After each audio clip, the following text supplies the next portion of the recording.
bunker full of water, then you get to this. Some of the bunkers have a tendency to get it totally full. If that is the case, you drop behind the bunker. Okay? Yeah. That's the second time you did that. But if there's room in the bunker, you have to drop in the bunker. If there's room in the bunker, you place it in the bunker where there's no water. If it's totally full, you drop behind the bunker and there's no penalty for that. Okay? So today is match play. So you're playing against your brother, before, but you're playing against one person. Okay? If your handicap is lower than your opponent, you give them the difference in the handicap, and they get those strokes on the most difficult hole. So if your handicap is 7 and your opponent's handicap is 10, you give them 3 shots on the most difficult hole, which I suspect would be 1, 6, and 14. 1, 14, and 6. Okay? Now this is different from what I suggested on Friday night. So let's be clear. You give them the difference in the handicap on the most difficult hole. Okay? And that's it. In terms of the rules, all the other rules that we spoke about already apply. So they say it's better to be out there in the rain and stop playing rather than to sit inside. So we're going to try to go out and see if we can start at 10 minutes past 10. So we're going to give out the scorecards now, and you also have your meal ticket and your drink ticket card, so please secure them. Yeah, that's it. Mr. Silcott? You can give me the mic. Oh, Dave, you give us a mic. Oh, I'm so sorry. Dema James and Gary Morris. Hole number 1. Hole number 1. Yeah, but I need to say that. David Cannell, Debbie Uniac, hole number 1. Zoral Badley, Tedson Weatherell, hole number 2. And Josh Crook and Jay Simon, hole number 2. Serafina Nicholas, Curtis White, Mark Woodhouse, and Dane Melanson, hole number 4. Eldin Baptist versus Ty Clark, and Navin Singh versus Jamie Spencer, hole number 5. Lionel O'Brien versus John Warren, and Selwyn Samuel versus Jamie Johnson. He's my friend. Mike Pickett versus Jay Pickett, and Serafina Winston against Sabina Winston against Chris Kamarjan. Corey Robinson against Simon Norian, and Sir Richie Richardson and Darrell Ford. Daryl Matthew versus Andrew Goodenough. Wilston Charles versus Anthony Camacho. Hole number 10. Yeah. That's hole number 10. Ivan Hickson and Michelle Singh. Avi Jonas and Dennis Roach on hole number 11.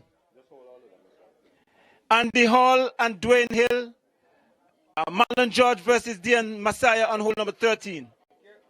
Kuma Rodney versus Harry James on hole 15, along with Carlos Curry and Jody Simon. Hole number 15. Hole number 17, Byron Andrew, Rick Solberg, Rick Solberg, Omari James and Claudio on hole number 17. Sir Viv Richards and Tunka Williams on hole number 18. And Patrick Ryan and Akeem Edwards, very much hole number 18. With us on YouTube. We're coming to you live from the Cedar Valley Golf Club. And it's day 2 of the PIC Canada Invitational Challenge. And you just heard the voice of Eugene Silcott, one of the organizers of this tournament, who basically distributed the scorecards.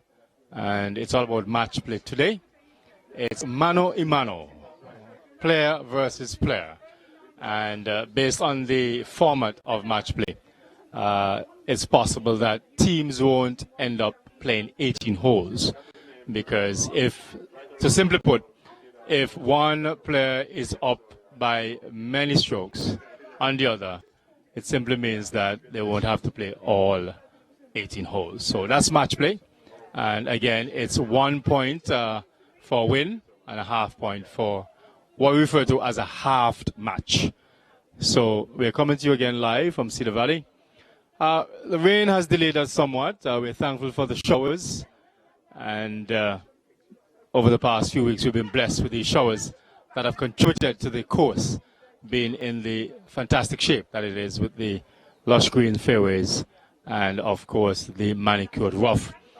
So, again, the players are just getting ready. They're putting their bags on their carts and will make their way out on the course momentarily to fight tooth and nail to see who will end up gaining a point for their respective team. It's all about the PIC Canada Invitational Challenge, second year running.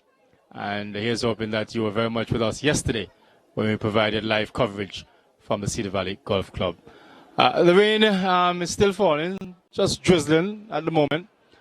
This is not exactly the ideal conditions that you want to play golf in as a golfer, but unless there is a lightning and thunderstorm, it is fine to play golf like this.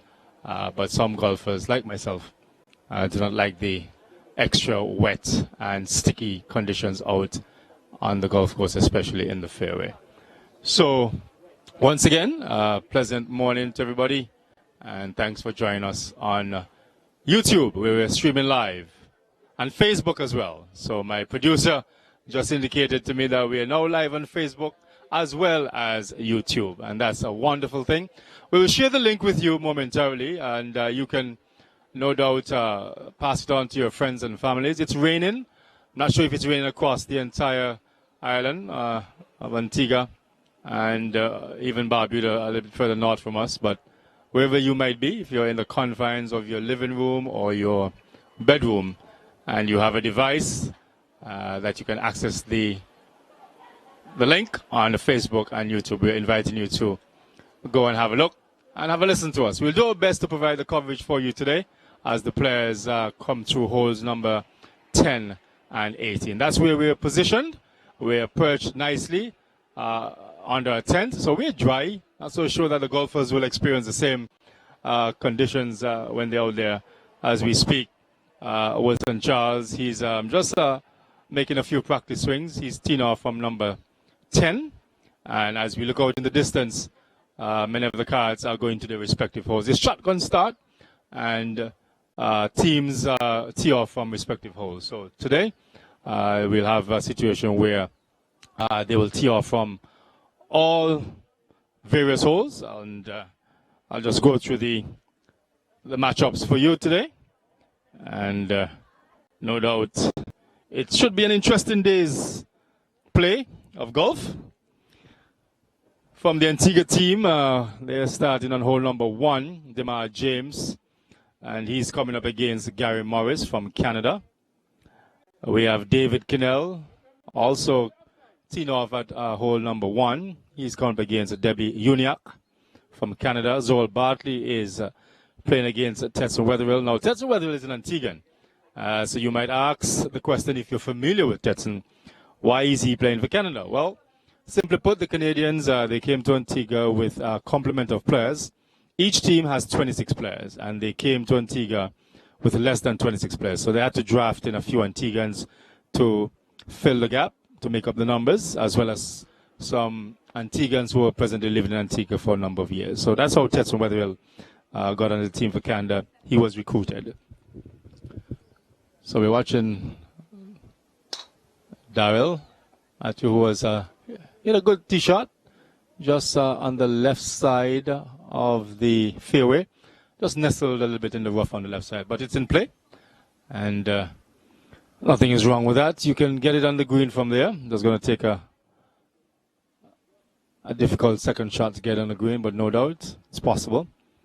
Wilson Charles on picture.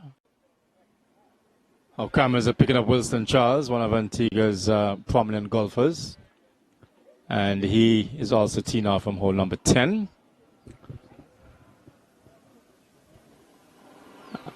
Just taking a moment to ensure that the fairway is cleared. And just would like to run down the rest of the players for you. I got as far as Zorel Bartley for Antigua Barbuda playing against Tetson Wetherill. Josh Cook from Antigua playing against Jay Simon. Sarafina Nicholas, one of the young sensation female golfers here in Antigua, who's on the rise. Started playing golf just a couple of years ago, and she has improved in leaps and bounds. Her handicap is now 8. She's playing against Curtis White from Canada. Mark Woodhouse, he's playing against Dane Mellison. So we'll stand teeing off now.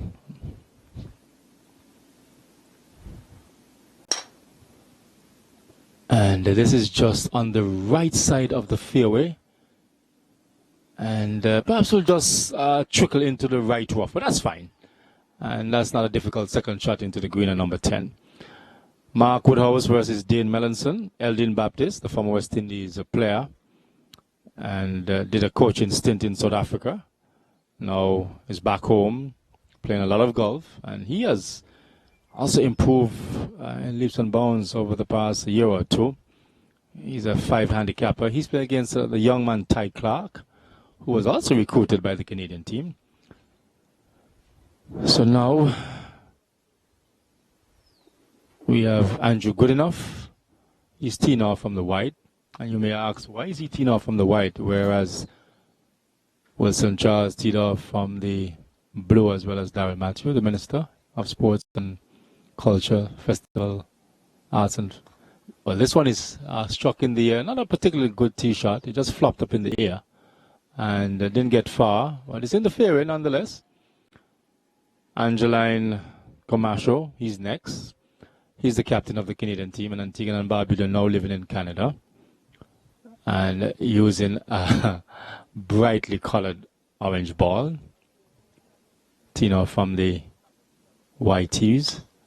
And this one is straight down the middle of the fairway. Fantastic tee shot. That's all the way down there. Good tee shot by Angeline on camera. Finally got one in the fairway. And love his spirit, Angeline Camacho. One of the individuals who put this tournament together along with Eugene Silkert. So they're off and running on hole number 10, and we'll continue to provide the coverage as the players come through holes number 10 and 18. Just to complete and to continue the lineup, we got as far as Eldin Baptist versus Ty Clark. Navin Singh, he has been positioned to play against Jamie Spencer from Canada. Selwyn Samuel, affectionately known as Captain, he's going up against Jamie Johnson. Lionel Dougie O'Brien has been drafted into the Antigua and Barbuda squad for today at the expense of Eddie Coles-Lateague, who played yesterday and unfortunately wasn't able to make it today. So Dougie O'Brien will take his slot and he'll come up against John Warren. Mike Pickett comes up against Jonathan Pickett. Wow, that's going to be an interesting matchup there. Jonathan Pickett is one of Antigua's best golfers. So one would say that Mike is at his mercy. Sabina Winston, she comes up against Chris Kamajian. Chris also very much a resident here in Antigua Barbuda, playing for Canada. Corey Robertson, he comes up against Simon Narayan. Sir Richie Richardson, he's playing against Darrell Ford. He'll pit his skills against Darrell from Canada. And the Honourable Minister of Sports, Culture and Festival and Arts, of course, Darrell Matthew, he comes up against Andrew Goodenough. Wilson Charles and Angeline Comasho, we just saw those 4 players here from number 10. Now from number 11 in the distance, it will be Ivan Hickson. He'll be playing against Michelle Singh, the young lady who did well yesterday to take down her father, Navin Singh, as part of the Canadian team. Avery Jonas, he comes up against Dennis Roach. Andy Hall, he plays against Dwayne Hill. Marlon George comes up against I think we have a replacement here. Enoch Charles is not playing, so I think that is Dumbai. He'll be playing against, yes, Marlon will come up against Dumbai. And Kuma Rodney comes up against Harry James. Jaya Isaac comes up against Jody Simon. Byron Andrew, he plays against Rick Salzberg. Omari James, he comes up against Claudio Ituraga. Sir Vivian Richards, he plays against Tunka Williams. Patrick Ryan, he comes up against Akeem Edwards. So that's the lineup for both teams. Now, from yesterday's competition was closer than many of us thought. Antigua Barbuda only leading the Canadian team by 1 point. So after the first day's play, Antigua Barbuda came up with 7 points and Canada had 6. So it's very close. So a lot will depend on what transpires out on the course today with all these matchups. And speaking of matchup, it's called match play. So for the benefit of our listeners and viewers who may have just joined us, and we're streaming live on Facebook and YouTube. And no doubt my producer will provide me with the link again. Yes, he said that he sent it to my phone, so let me take the opportunity to go and check my device. And I will provide you with that link just now. And he did. So here is the link now. It's YOUTU.BE//EZ9GZROK9NK. Let me repeat that. YOUTU.BE, and that is the anomaly here. Normally YouTube comes across as one word, but it's YOUTU.BE//EZ9GZROK9NK. And just because we are so enthusiastic about you joining this link, I'm going to repeat it a third time. YOUTU.BE//EZ9GZROK9NK. And the Facebook link, let me see if I can read this for you. This one is a long one. So www.facebook.com/FET Tracker, that's FETTRACKER/258-906-440-137-8609 /. Now, because this is a long one, I'm going to repeat this one for sure. www.facebook.com/FET Tracker, that's one word, FETTRACKER/videos/258-906-440-137-8609 /. Hope you got that. And ever so often we repeat the YouTube link and of course the Facebook link. So you can share these two links with your families and friends and let them be a part of the experience here at Cedar Valley Golf Club. It's not the best and ideal conditions for golf, but golf is still playing. The players are very much out on the course. And if you know anything about golf or you know anything about how golfers dress, they will have umbrellas and they will have what we call a little jacket or a little coat or rain gear in their bag to protect them from being drenched by the elements. So I'm sure they will be quite fine. We play golf in this type of weather all the time in Antigua and Barbuda. For those of our viewers who are joining us wherever you might be overseas in Canada, we're hoping that a lot of our Canadian colleagues, brothers and sisters and friends are very much in tune with us here at Cedar Valley Golf Club. And we have been trying our best to bring you the experience, bring you the action as it unfolds here at Cedar Valley because we recognize that you're unable to be here for one reason or the other. But we have decided if you can't come to Cedar Valley, we'll come to you. And that's the reason for us streaming live on both Facebook and YouTube. And this is the start of something big, something different, something new. And here's hoping that we'll build on this as we move forward with this competition. I've been told by Eugene Silkert, he said yesterday, quote unquote, that God's willing, next year, summer 2021, Antigua and Barbuda will be looking to take a team to Canada as part of the reciprocal visit, because the Canadians now, this is the second year they're coming in succession, and the tournament is disguised and designed to be a tournament operating on a reciprocal basis. So one year you come to our shows, the next year we come to your shows. That's how it should go. And similarly to how the President and the Ryder Cups are played, even though they're every 2 years. One time they'll be playing the Ryder Cup in Europe, and another time it will be played in the US. So that's a competition between the United States of America and Europe. The President's Cup is something slightly different in terms of the teams. It's a US team versus the rest of the world, so to speak. So once again, a pleasant morning. I can't say a bright sunny morning, but we have overcast and rainy conditions here at Cedar Valley. But this is not going to stop us from bringing the action to you live, because we're covered, we're dry. And my producer over to my right, he's enjoying a cup of coffee. I was wondering why I don't have a cup of coffee in front of me. And Kellyanne Boatswain, my Commons personality that I hired yesterday on the spot, she's sitting alongside me as well. And she will be commenting on a few things as well. She has just learned or just started to learn the game of golf, the terms, the jargon, what's involved in golf. She has gone on to Google.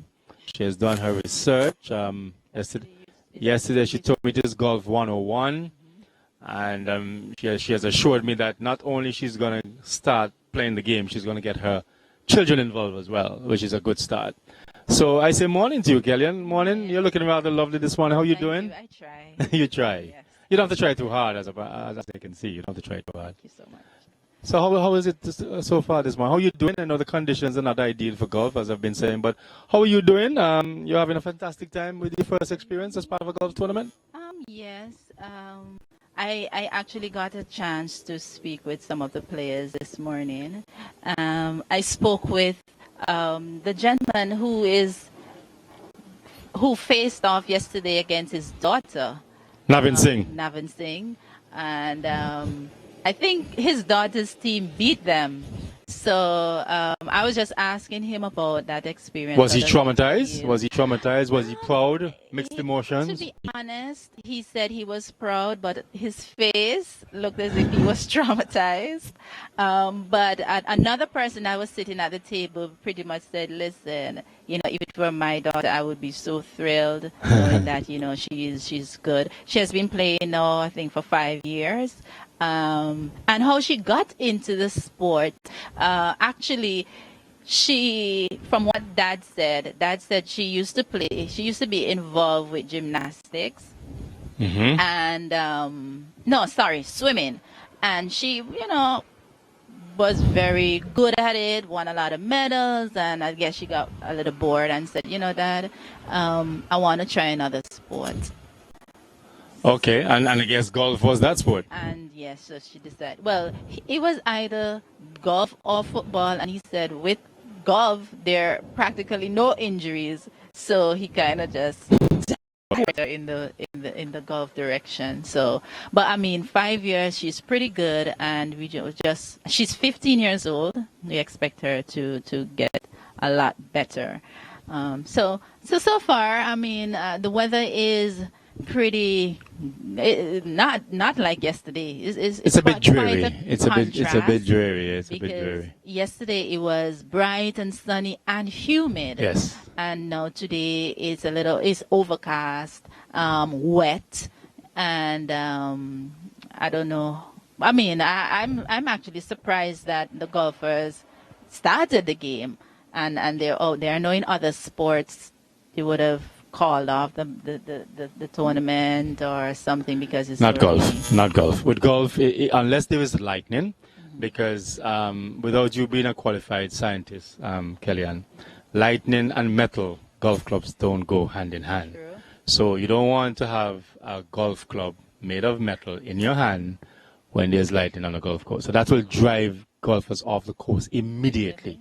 In professional tournaments on the PGA and the European PGA, the LPGA, which is the ladies' division, anytime there's a threatening storm and lightning is a part of it, they will blow the horn and all players will come off the golf course immediately. Don't take chances with lightning storms. As we speak, Sir Vivian Richards, the illustrious one, he's on hole number 18 with his partner Patrick Ryan, but it's not team against team today. It's mano a mano, individual versus individual, match play, best score wins in terms of the players as they go through the number of holes. So let me just try and give you a little brief description of what happens there for the benefit of our ardent listeners and viewers who may not be familiar with the game of golf. And we're going to always assume that some new person is joining for the first time. So we're going to give you, as Kellyanne referred to it, as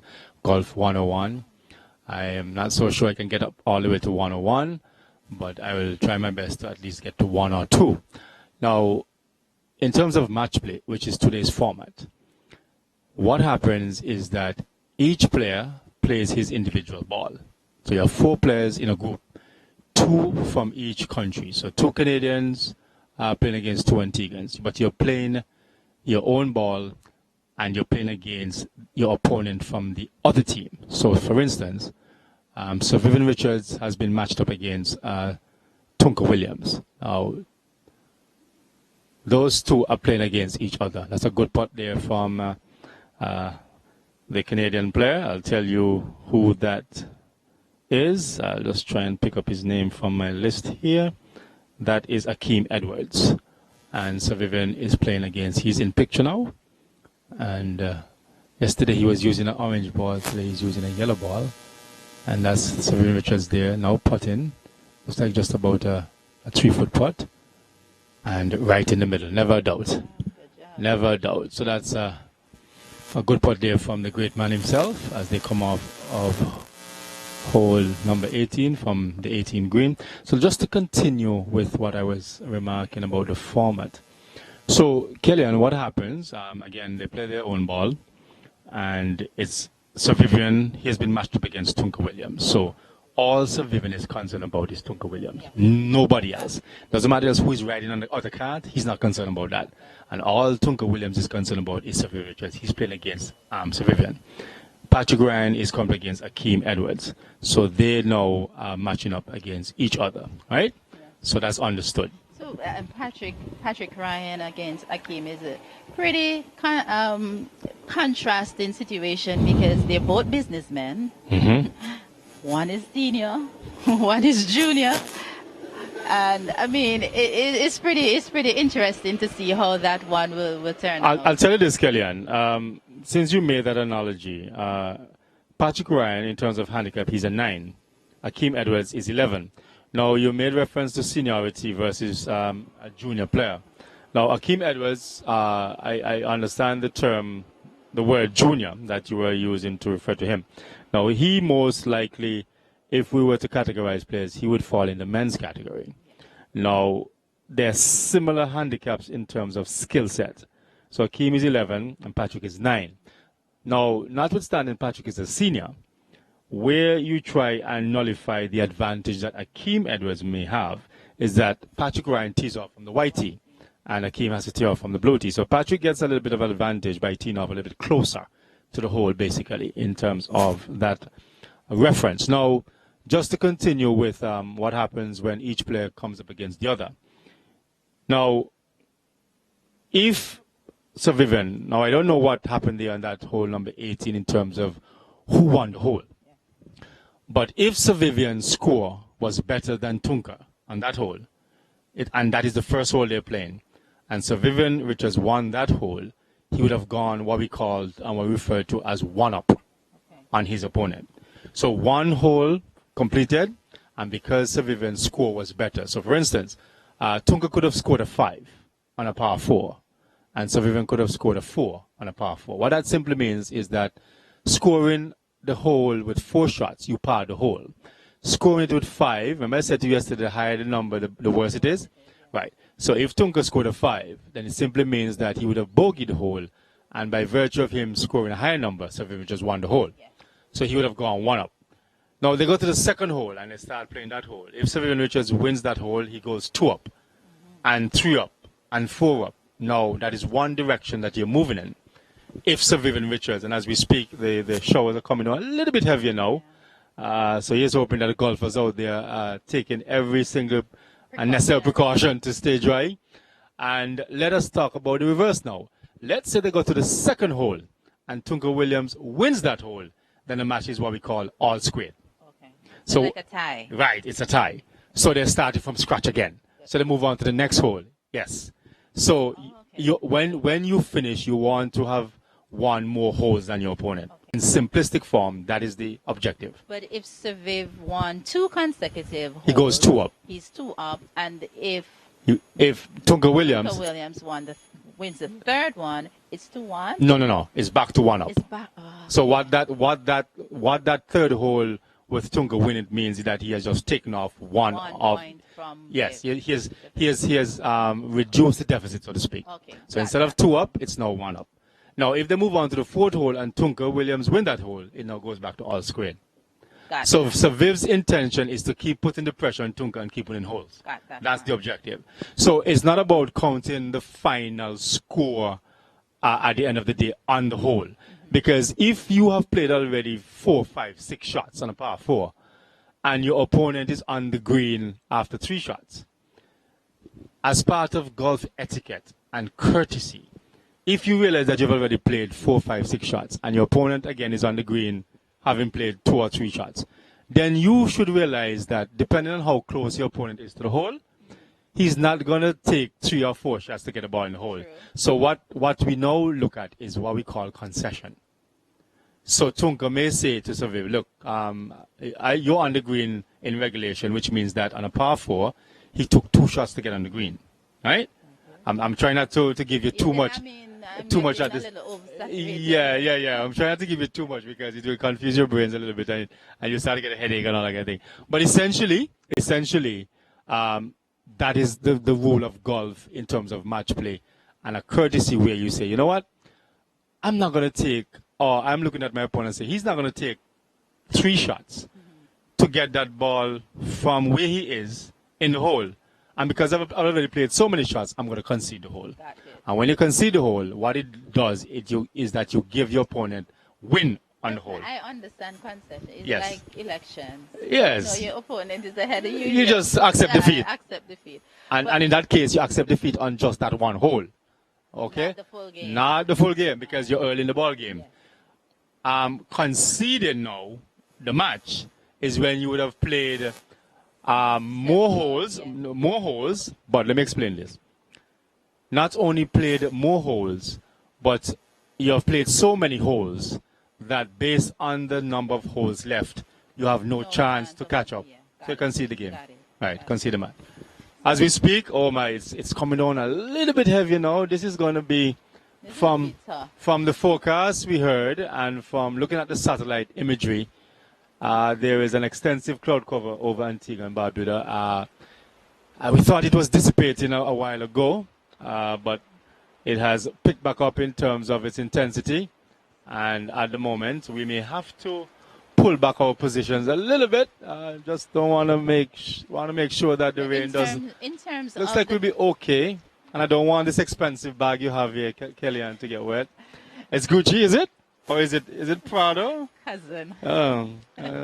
Coach, Gucci, Prado. Cousin. Cousin? Call it anything, but it's the cousin. It's a cousin.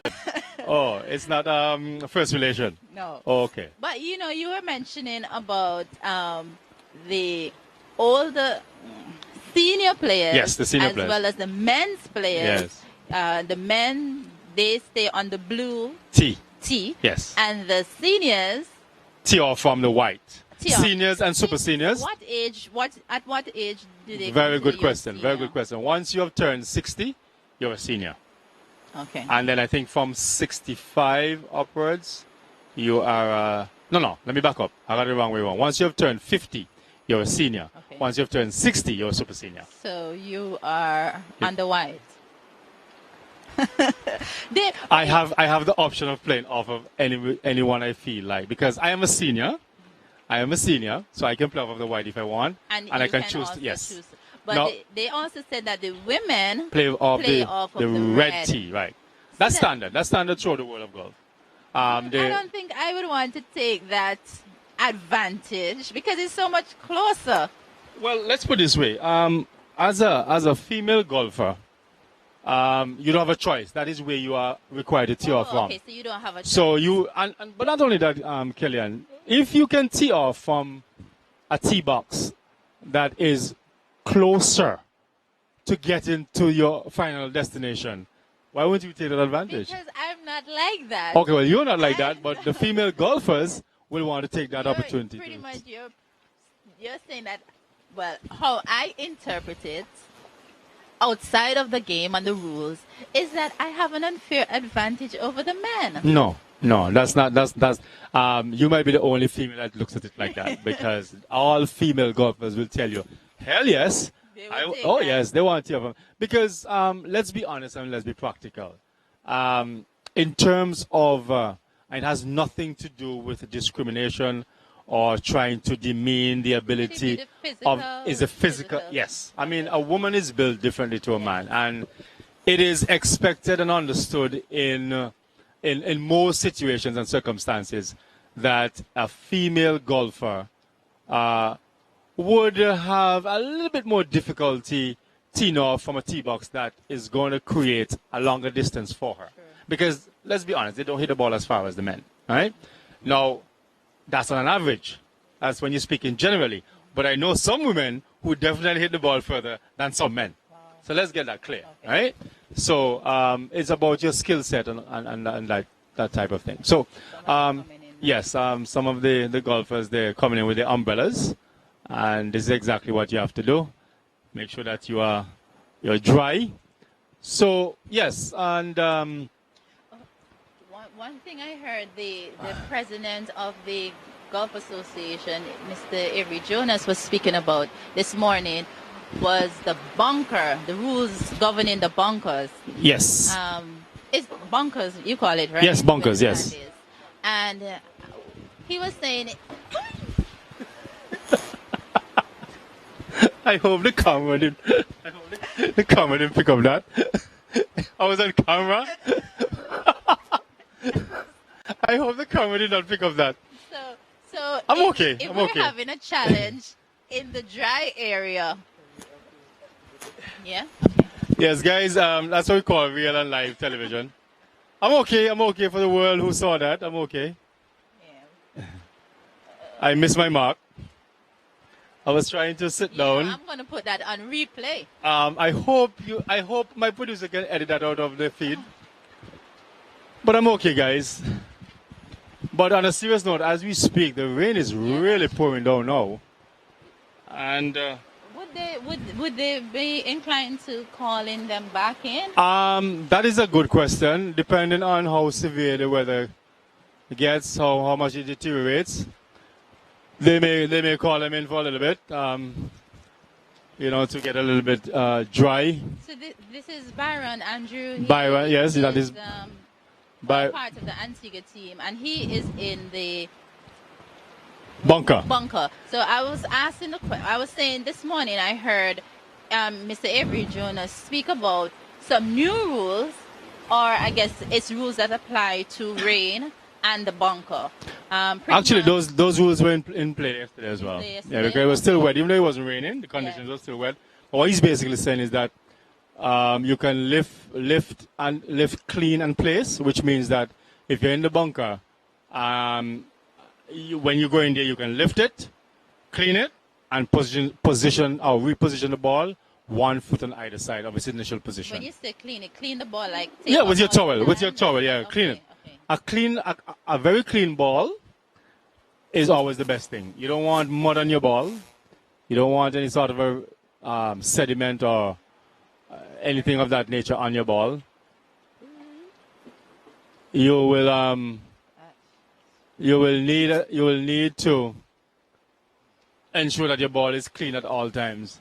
Now it's so unfortunate that most of the times my cameraman is focusing on the players, and when I had a little spill there a while ago, the camera was on me, the webcam was on me. So just wanted to tell all our viewers and listen, I'm okay. I try to do something that a Superman, would normally You're do. always in the gym. Yeah. The thing about it is that Bouncing back. I got up quickly, so I'm okay. But the rain is really pouring now, and Wow, and the cars. the cars will be wet, and Slipping. we are trying our best to pull back from our initial position on our tables, just at the edge of the tent here, on tee box number 10. But we are dry for the most part. And I can tell you what, our cameraman, he's very skillful indeed. He continues to work. Rain, sun, or snow, he's working. And he has an umbrella over himself. So he's sheltered. The camera, equally as important, is dry. And the players now, they're on number 18 green. Now, that's Omari James, arguably Antigua's best golfer. Now, Omari is playing against Rick Salzberg. No, Claudio Iturragua. And Byron is playing against Rick Salzberg.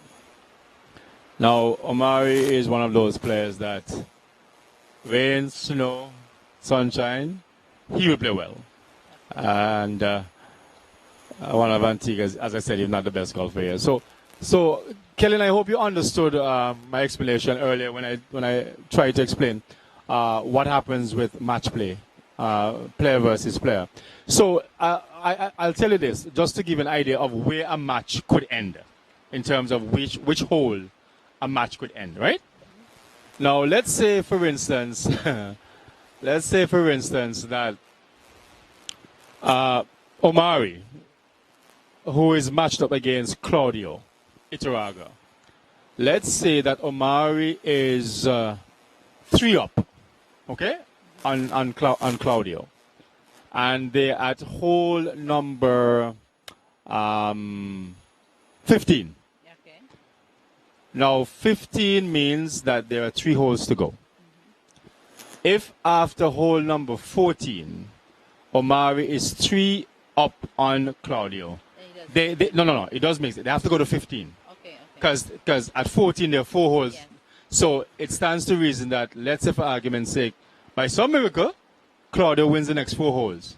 He would have erased the 3 up on Omari, or the 3 up Omari had on him, and he would have ended up winning 1 up. Yeah. So 3 up Omari initially at 40. After 14, 4 holes to go.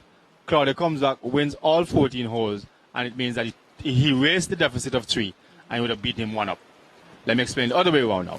They now go to 15, and Omari is still 3 up on him. It forces Claudio to win. It's a must-win hole for him. If he does, Next one, 16. number 15. No, after they leave 14, Omari is 3 up. Yes. They're going to number 15. Claudio must win number win that 15. one. Okay. Because even if that hole is halved or squared or even, Omari wins. Okay. Half. Now, let me explain that. If they go to hole number 15 and they both had the same score on the hole, As in they take about 4 shots. and a par 4 each, Okay. it's a squared off hole. Good. So Got it. it's a hole that becomes nullified. Yes. Now, Omari means that he's still 3 up after 15 holes. There are 3 holes left. They still have to play on to number 16, because if it's a situation where, what's his name, Claudia came back and won 16, 17, 18, all he would have done was to erase the 3 up on the 3 up that Omari had on him, and then what that simply means now, they would have finished the entire match half squared, so each one gets a half point. So number 16, when I said number 15 was a must win, it would have been number 16 is a must win. So number 16 means that if Claudia doesn't win that hole, the match is over. So what that will mean now is that if Omari won the hole, he would have won the match 4 up and with 2 holes to play. Got it. All right? That's if Omari won the 16 hole. So you have to understand what match play is all about. And as a golfer, playing in the tournament under match play conditions, you have to know exactly what you're up against. Is it always like this in tournaments? Always like this. You have 2 days. Let's say, for example, you have 2 days. One day is you're paired, Oh, no, and no, you have the scramble, and the next day you have. No, you can design your own determine? format. Oh, Yeah, okay, you can design your own format. The thing about it is that you can design your own format, but the rules remain constant. Okay, got Yeah. it. So you can say, like for instance, yesterday we could have termed it as four ball, and what four ball is better ball, which is scramble. So it's a situation where you determine what you want to do. As an organizer of a tournament, you say, look here, okay, 4 players going out. Each player plays his ball, and you play, you record the best score, right? And at the end of the day, is the best score of everybody that determines who won that match. Yeah. Now, scramble is just simply you play the best or better ball. No, scramble is you play a better ball. So, like on the front nine yesterday, they went out, and each player teed off, and then you choose the better of the 2 balls for that team, and you always do that consistently from tee to green. Got it. Right, and at the end of the day, you record your best score. We have another team coming. Yeah, I don't even know if they're coming to play or they're coming to shelter, because the conditions are not nice at the moment at all. Well, I believe they're coming into shelter because that's Angeline. That is Angeline and Marlon, and they played here already. Yeah. And they would have been at some other holes on the. That's Wilson. That's Wilson versus Angeline. So they're coming in because it is absolutely drenched, and we're hoping that the weather will hold up, because we don't want a situation where the rain forces a cancellation per se of the tournament, because at the end of the day you want the tournament to be decided on the course of play. Now, as we speak, Kellyanne, because the rain has been so consistent, if you just lean your head to the left here, you'll see that the green now is becoming waterlogged. Yeah. So that is not a good thing. When the greens are like that, you have no choice but to stop, because you can't put on water. Sure, got it. So you gotta at least come back into the clubhouse and and wait it out a little bit. When the course is this wet, right? Is there a way of drying the course, or we just have to wait for nature to dry the course? I think you've been watching golf on TV for a little bit, I think you've been watching golf on TV for a little bit. I've never watched Kellyanne, you're trying to fool me, I'm just wondering. Because the questions that you ask, practical questions. they are practical questions, but they are unique to golf as well. Okay. Because now you would know that in cricket, if it starts to rain, the covers come on, and the covers cover the pitch, right? Yes. Now, in golf, you can't cover the golf course, obviously. You can't cover the fairways and you can't cover the green. So, in the professional tournaments, you have things that are put in place where you have an entire team of many workers that will go out on the course and have all types of equipment that will assist to get water out of the bunkers, help to drain the fairways, help to get the water off of the green. So you have many different types of equipment in place to help you to do that. Now, this is not a professional tournament, and it all has to do with resources as well. Now, it doesn't have to be a professional tournament, but if you have the resources, meaning the human resources and the equipment in place, then of course you can do that. But unfortunately, we here at Cedar Valley, we don't have that type of resource in place. So we in a nutshell, we have to just wait it out and just wait for nature to help drain the greens and drain the fairways, that sort of thing. The fairways is not so bad in terms of being a critical aspect to drain it, because if your ball goes into the water on the fairway, you can simply move it, all right, into a drier spot. On the greens now, that's different, because when the ball goes onto the green, it was stuck. You can't put water because it will stop. You won't get to the hole. Yeah. So you can't put on greens that are waterlogged. So you have to take a little break and hope that the rain holds off, and you go from there. But again, just for the benefit of our viewers, explaining the format about match play. We see that on television all the time, as I said, in the Ryder Cup and President Cup, or any type of team tournaments.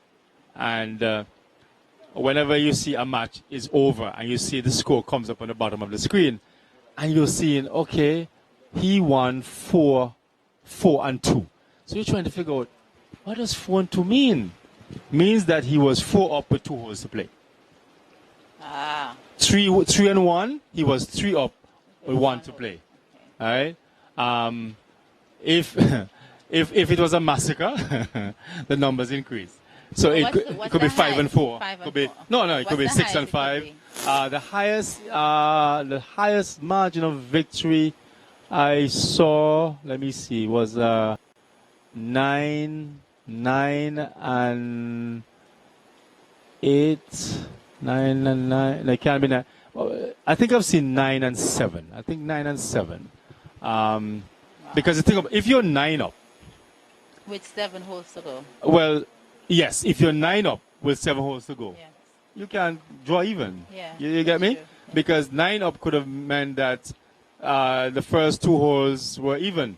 Yeah, but from the third hole you went 1 up, Yeah. 4, 2 To up, 3 up, 9. right? Because we're looking at 18 Right, holes exactly. overall. So the first 2 holes could have been squared. Then from holes 3 to holes 11, Yes. you won every Every single hole, single so you went 9 up. Good. So 9 and 2 11s, 18 holes, 7 to go. You can't draw You even. can't. So 9 and 7, 9 up, Okay. 9 up. So, you have to understand the numbers, But again, golf is a game where there's so many moving parts, so many things to learn. And you're learning very quickly, I must say. But we don't want to give the viewers too much information and confuse their brains. And another lady has just joined us with her winter coat. She went out on the course, so perhaps you can pass the mic over to her, Kellen, and maybe she can just let us know how wet the conditions really are out there. Well, I'm used to British weather. So this is sunshine for you? Yes. Oh, this is excellent. It is brilliant. Yeah. But Let's get back closer to home now. Yes. In terms of the course, how wet is it out there? It's quite wet, quite soggy, but I see why. I mean, I don't know too much about golf, but I see why the adrenaline would have people keep playing. You just Keep it's playing. addictive. Yeah, and they didn't know whether other people were here, so they kept going. So we told them, everybody's out, keep playing. Yes, and again, it's up to the discretion because a couple of players came back in. Now, if it's about your tolerance level, if you don't like getting soaked, and you don't have a proper umbrella, or you don't have a proper jacket, I'm not going to stay out there and get soaked. I'm going to come in because it gets sticky, gets It does. uncomfortable. Yes. So you make that discretionary call. The others may not be still playing, but they might pull the cart up next to a tree, Yes. put out the umbrellas, put on a jacket, and sort of weather There the you storm, go. so to speak. So, us golfers, now sometimes we're out there and it's raining, like really pouring for like half an hour, Yeah. and we're still saying, okay, it's going to hold off now. It's going to hold Yeah, off now. yeah. It's going to hold off now, so we can resume. But then sometimes you say, it's not going to, gonna this ain't happen. holding up. So Yeah. we just drive into the clubhouse and wait it out a little bit. But when you have wind and rain, it's very difficult to Yes, still play. these are not ideal conditions to play Yeah. golf in. So it's a situation where you just have. Now, again, as I was explaining to Kellyanne, a waterlogged green, that's a no-no. Yes. Because depending on Absolutely. where your ball ends up, it may end up in a waterlogged area, a puddle of water, and you can't hit the ball out of there. Yes, So, absolutely. but the good thing about Cedar Valley though is that the drainage is good. Once the rain stops, it will drain quickly. Okay. But it's not stopping right now. And as I look in the distance in the eastern and northeastern section of the island, when the rain comes from there, when you have ominous clouds in that area, it simply means that the rain is going to be with you for a Yeah, while. okay. Not so much so from the southeastern part. If you look in that direction, yes, it's heavily overcast, but the clouds are not that dark. And the rain is not that dense because you can see the hills and the houses in the background. Yeah. If you look to the east there now, it's a little bit more difficult to pick up houses. All you're seeing is whiteness, which means that the rain is heavier on that side. And that's not good news in terms of... Kellen, I think I sound like a Met Office meteorologist, don't I? I think... You sound as if, Yeah, I or you had a few classes of geography, Well, or you did I was- geography 101. I was an outstanding student in geography. Thank you very much. Okay, what kind of clouds are covering the skies now? Don't try to do that now. See, I'm just testing Don't try you. to do I'm that now. testing you. No, don't try to do it now. I know there are many various types of clouds. Cumulus clouds. Cumulus clouds. Right. Cumulus nimbus clouds. Nimbus Those clouds. are the ones with the thunder and all of Those that. are the nasty ones. The nasty dark ones. Yes, those are the nasty ones. And you nasty have ones. Cirrus clouds, yes. Those are, you see, I've finished school since 2000. I remember that. Okay, since 2000? Yes. You want me to tell you when I finished school? No. Okay. Okay. Yeah, you know what's my best teacher right now? Google.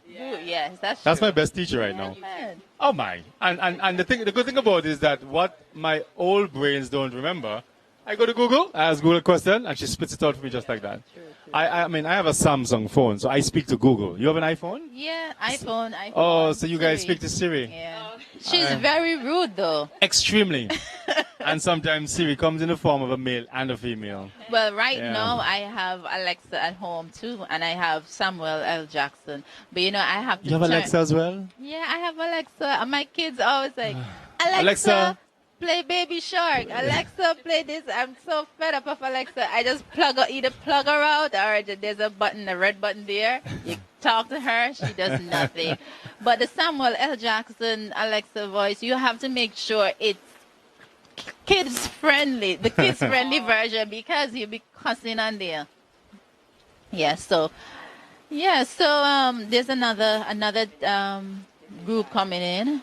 And they're umbrella ridden, meaning that we can't see the players. We see, well, now we can see a player, That's the but minister. yes, it is sticky out there. It is nasty. It's wet. The fairway is really drenched with water. And this is just number 18 and number 17 where we're looking at from our vantage point. But I dare say, for someone who's very familiar with this course, on the front nine, that's worse over there. That is worse I can because imagine. there are some greens that are nestled in what we call like a valley or crevice. And if it's nestled and the rain comes down, you know what happens. So the flatter area is the more it's going to hog water and catch water. So speaking about communication, do we have Zorwell is just I just said so. 3 and 6 completely flat out. So this type of weather forces you to come back in and wait it out. And we're hoping that it will hold off. I'm gonna perhaps ask Google, perhaps look at my satellite imagery of the Caribbean, Atlantic satellite, and see what is going on with the cloud cover. And there may be an upper level trough. And guys, I'm not a meteorologist. I don't know if it's a low pressure. I don't know if it's a low pressure system or upper level trough. But most of the times when you have weather like this, without the nasty wind and the lightning and the thunder, as opposed to a storm itself, like a thunderstorm, and just rain, nagging rain, it's normally either a low pressure system or an upper level trough, or if it's a little bit more intense, it might be just a tropical wave. All right? In the absence of not being a qualified meteorologist, I'm not going to advise or inform the public of what it is. This is just my theory. And we can consult the Met Office momentarily or look at our satellite imagery to see if the cloud cover that's passing us or that's over us will pass anytime soon. And we're hoping so because we want to complete this tournament. In the spirit of golf, sometimes, Kellyanne, you call a tournament a draw.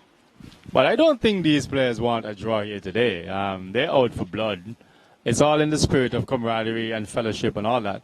Yeah. But when you put all that nostalgic thing aside, it's about winning, all right? And what if they were to just count yesterday's play? Then Antigua would have won. Antigua would won. Yeah, if you know, say, okay, we're going to call the tournament on the results of the first day, then Antigua would have won. But I'm hoping that we don't get there. It's what? It's almost 11 a.m. local time. As I speak, it's getting a little bit brighter. It has let up a little bit. Yeah. So most of the players have made their way back in, which is a wise decision because you really don't want to continue playing in this. I was just going to ask about communication. If it is that the base is in contact with all the players just to tell them, okay, maybe you should come in, or it's all dependent on the players' decision if they want to continue, yes or no? No, I'm not seeing Eugene Silcott. I don't know where he is. I don't know if he went out there and perhaps spoke to the players for them to come in, but I'm not sure. As I speak, most of the players have come back in. A good majority of them have come back in. A few of them walk in. Yeah, some of them are still playing number 17 green. 17. And those are the dedicated and we may dare say crazy ones. Because they're probably saying, look, let's continue this game. But another cart is coming in with a couple of players. That's Demar. Now, yeah, they are number 17 green, which means that they're still playing. It's letting up. It's letting up a little bit. It's letting up a little bit. Maybe they can take a half an hour break and then go back at it. We got off to a late start. We were supposed to start at 9. We never started until after 10. So now this delay, because play was just about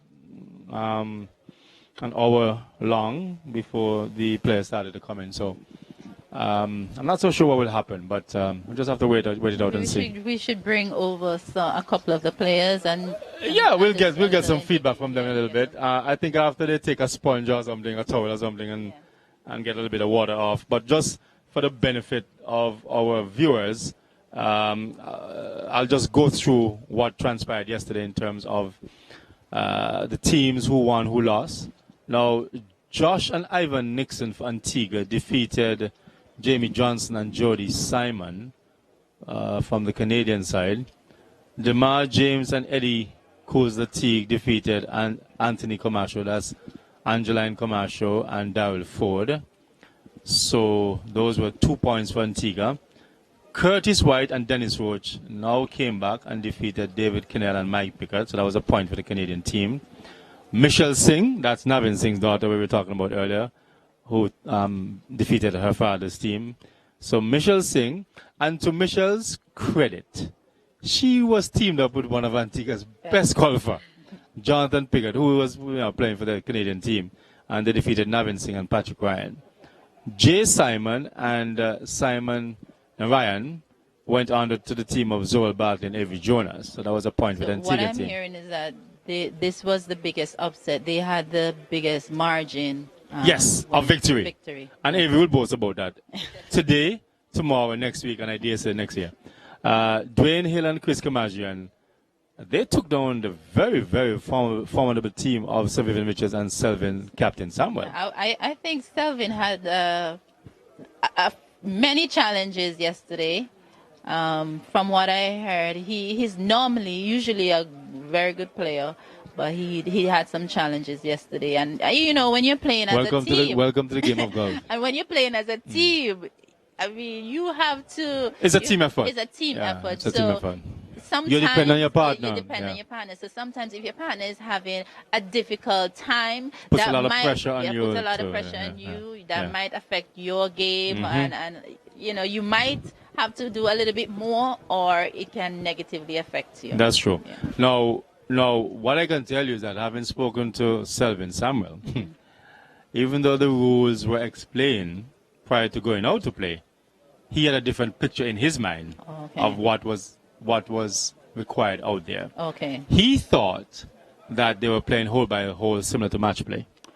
Oh. So he didn't realize that you have to record your score. No matter what you score on the hole, you record it, and you're going to play all 18 holes, and whatever the gross score is for the team, you mark it down, and then what you simply do, you take the handicap that is assigned to the team. From it, you get what we call a net score, and whoever ends up with the best net score wins the match. And in the game so of he didn't know golf, that. Yeah. It really depends on you recording scores. There's no official there. The official is the opponent. So we call that a marker. Okay. So what will happen is that there are four players on a team. 4 players on 2 cards out there, 2 on a team. And what normally happens before we even start, we switch scorecards. So myself and the gentleman there, we're on a team, 2 ladies on a team. 2 of you have your names, Team A or whatever, on your card. We're going to be Team Yes. Team Yes. So you give us your card, and we give you our card. So you score us, and we score you. Okay. So we're your verifier. Check. Yes. Yeah, so you can't do anything stupid out there. Right? If you try anything, we'll spot it and probably have to take a golf club and, that kind of thing. But anyway, so let's get back to the serious part. So he didn't understand clearly what was required. So he was basically playing under his own set of rules instead of the rules governing the tournament. So anyway, so I think that might have played a little part in terms of them going down. Not to take anything away from Dwayne Hill and Chris Kamajian. Well, I mean, would that affect you missing parts? Yeah, it possibly could. And maybe if you realize that you were thinking about the gameplay the wrong way for a better part of the match, it may be one of two things. It may be a little bit too late, Yes. or impact you negatively and mentally, as you said. Yeah. Where you're probably kicking yourself like, why the hell didn't I know there's 15 holes to go? Yes. But anyway, that's water under the bridge. Okay. No pun intended. There's a lot of water out on the fairway and the greens. But as I speak, that puddle that I saw on number 18 green is started dissipating. So it's draining as we speak. Now, let's continue with yesterday's results. Dave Melanson and Tetsu Wetherill. No, they're Antiguans as well. But again, just have to always remind our viewers that some Antiguan players were recruited by the Canadian team to make up the numbers. And some Canadian citizens who are residents in Antigua also made up the numbers. So we're hoping that at one point, at any given time, we'll have all 26 players coming from Canada on a plane to Antigua, which means that we're trying to grow the participation level. So let's continue. Rick Solzberg. You didn't say who they beat. Oh, sorry. The Honorable Daryl Matthew. That's good looking out there, Kelly. The Honorable Daryl Matthew and Wilson Charles. No, there is a very intense rivalry between the Honorable Daryl Matthew and Dale Mellison. Now, it goes back to school days and friendship that was forged a long time ago. The thing about it is that a lot of golfers who just start to play golf feel that they're Tiger Woods, right? And it's a rivalry amongst friends and colleagues. And the Honorable Darren Matthews said the other day that there's no way he can let Mr. Melanson beat him because he's not going to be able to live it down. Guess what? He beat him. So I think he might have gotten a hard time since last night. It would be interesting to find out what the actual... Only one shot. One shot. That was that close. It was that close. And those are the defeats that sting. Those defeats are the ones that sting. Because when you realize that you only got beaten by one shot and one stroke, you're like, damn, what is it that I could have done differently to avoid that from happening? But that's golf. That's the game of golf. Whether you get beaten by 2 shots, 1 shot, or 20 shots, you still get defeated, right? Yes. So let's continue. So that was a point for the Canadian team of Dave Melanson and Tetson Wetherill. Rick Solzberg and John Warren went under to Omari James and Andy Hall. So that was a point for the Antiguan team. Marlon George and Sabina Winston, they defeated Jamie Spencer and Debbie Muniak from Canada. So that was another point for the Antiguan team. So Richie Richardson and Sarafina Nicholas. Now Sarafina is one of Antigua's young female sensation. She's a very promising golfer. Picked up golf a couple of years ago, and she reduced her handicap from 20 down to 8 in no time. I think I could do that. You can do anything you put your mind to. And already, I think you have a very good understanding of the game already. Understanding of the game. In 2 days. And actually in playing 2 the days. game. Now, Kellen, I must say this, and this is a compliment to you.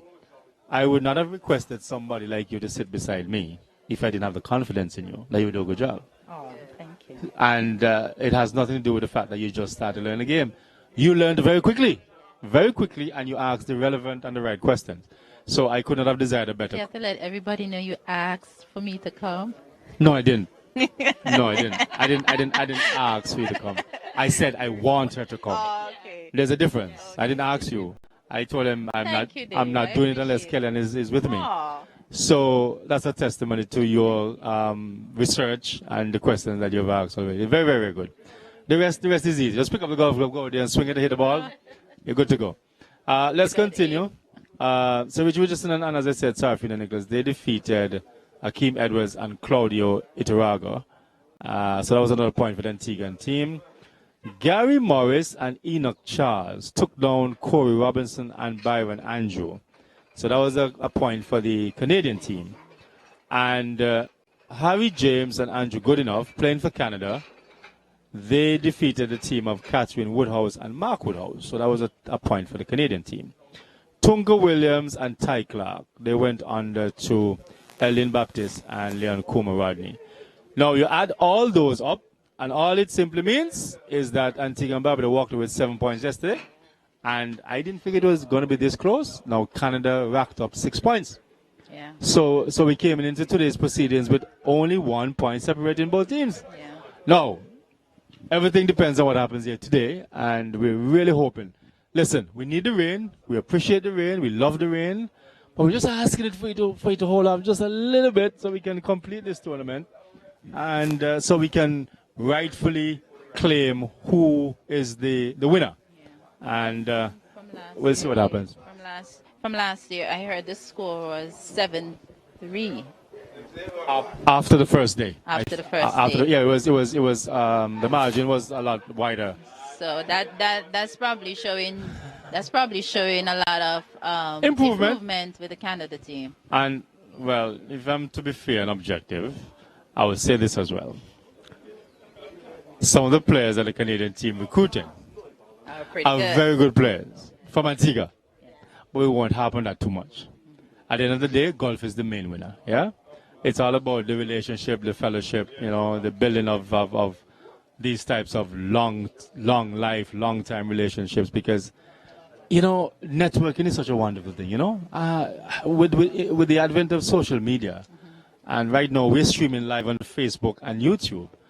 Whoever thought that would have been possible years ago, right? You would have had to have big cameras in front of you, satellites picking up the signal from somewhere to beam the broadcast all over the world. But now all I need is a computer, an internet box, and you're good to go. Right? You need a webcam, a standing camera, a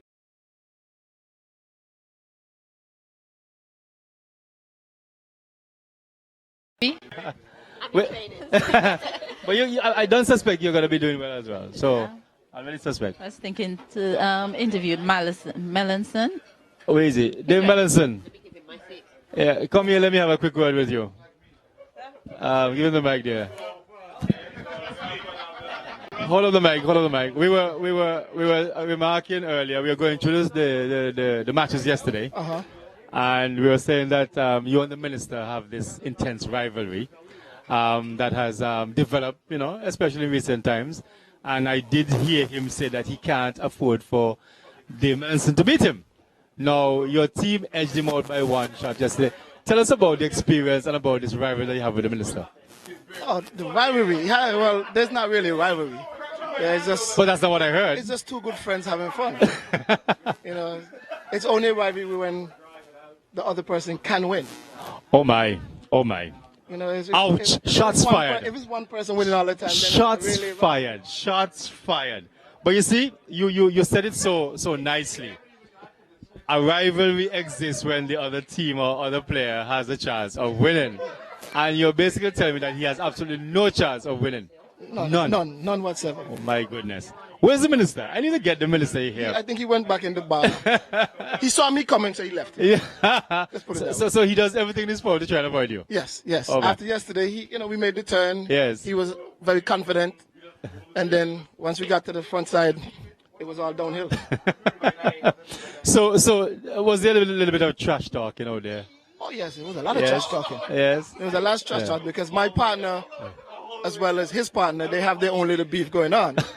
So let me see, who was your partner? It was Wilson Charles and Tedson. Yes. Those are two guys from the same village. Yes. Who's been playing golf for a long while. Yes. So the rivalry between our teams yesterday was intense. Yes.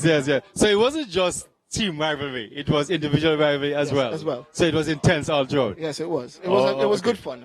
It was good fun. I mean, tell us about your experience, all in all. Being a part of such a lovely initiative here. Well, for me, it's all about the camaraderie, the fact that we can get people from other countries to come here and play. Yes. It does wonders for the country and for golf in general. So for me, it's really, really a good experience. Me not being a golfer for that long, so it's a surreal feeling for me. Whereas, you know, I get to meet all these other guys from Canada, and so it makes it just wonderful. What's your handicap? My handicap now is 14. 14. Yeah. And how long have you been playing? March this year will make 2 years. Just 2 years? Yeah. Wow. And you're 14. Yeah. And that's a testimony. How often do you play? Now, maybe twice a week, Saturday and Sunday. Twice a week, Saturday and Yeah, Sunday. but I practice with Marlon George every Yes. morning. I'm here at 6. Oh, so you have a good guy teaching you the Yeah, game. I'm here at 6 in the morning Yes. and 4 in the afternoons. So I practice twice a day. Is your name Dane or Dave? Dane, it's Dane. And It's Dane, right? Yeah, it's D-A-I-N-E. I thought it was Dane because I'm seeing Dave here. So I was just going to say that you have a very good name, but since Well, you're Dane, you know, I mean, you can take your Dane. I'll stick with my Dave. But I saw Listen, Dave, but I know you was Dane. all these are good. All these are good. What month were you born? May. At least it's an M month. I was born March, so I was just going to say that, you know, I mean, it's still a good month. It works. It works. It's still a good one. But you're having fun. You're having Yes, fun. yes. You played last year? You played last year, Dane? No, I You didn't didn't play play last year. I didn't play last year. But just playing for 2 years and your handicap is 14. That's a testament to some good practicing, good lessons, Yeah. and good hard work because it takes a while to get it takes a lot of handicap. hard work. Yeah. Golf is repetition, and you have to practice really, really hard. It's a very frustrating sport. Extremely. Yeah, very, very, very, very, very hard sport. I think it's one of the hardest sports I've ever played in my life. Because Extremely technical. it's not even about playing against your opponent. You play against the coach. And yourself. The coach. You play against yourself. You play against the weather. Condition, yes. And you have to be within yourself, because there are times out there, I'm not gonna lie, I've been tempted to break a club or two. And sometimes I've been tempted to throw my whole bag in the pond. Yeah, the pond Yeah. looks good sometimes. Yeah, it looks very good. Yeah, number 7 pond especially. It looks very, very good sometimes. Yeah, sometimes I want to take the bag with the clubs along with myself and all of us just disappear in the pond. But that's how serious and intense it gets sometimes out there. That's extreme. It is. This game will let you have extreme thoughts, Kellyanne. Trust me. Yes, It's a not. test. It's a test. fun game, but it's a very difficult game to play. It's a test. That little round ball doesn't go anywhere unless you hit it, and hopefully hit it where you want it to go. Yeah. It stays there stationary, and it doesn't go anywhere unless you hit it. Right? It has nothing, no mind of its own, nothing. It's just there. So you gotta hit it and hit it hopefully where you want it to go. And that's the frustrating thing And about that's it. the frustrating thing about Because it. you look at the small little ball like that and say, look, a big man like me can't hit the ball where I want it. Yes. And that's what kills you. So the lessons, the system that Marlon uses in terms of teaching you, is it a good system for you? Yeah, it works for me, because when I came here first, I was all about see ball, hit ball. And Marlon has worked Just on me. step up and just hit it. Yeah, I was trying to hit the cover of the ball every time. Yeah. And I hit the ball pretty long, but Yes. I wasn't accurate. I was all over the place. Yes. They used to call me Mr. Long and Wrong. And then after getting with Marlon, he's taught me to slow down, to be under more control. And it has, 2 years ago I was at 24. And now you're 14. And now I'm a 14. So you've knocked 10 shots off your handicap. Yeah. That is good stuff.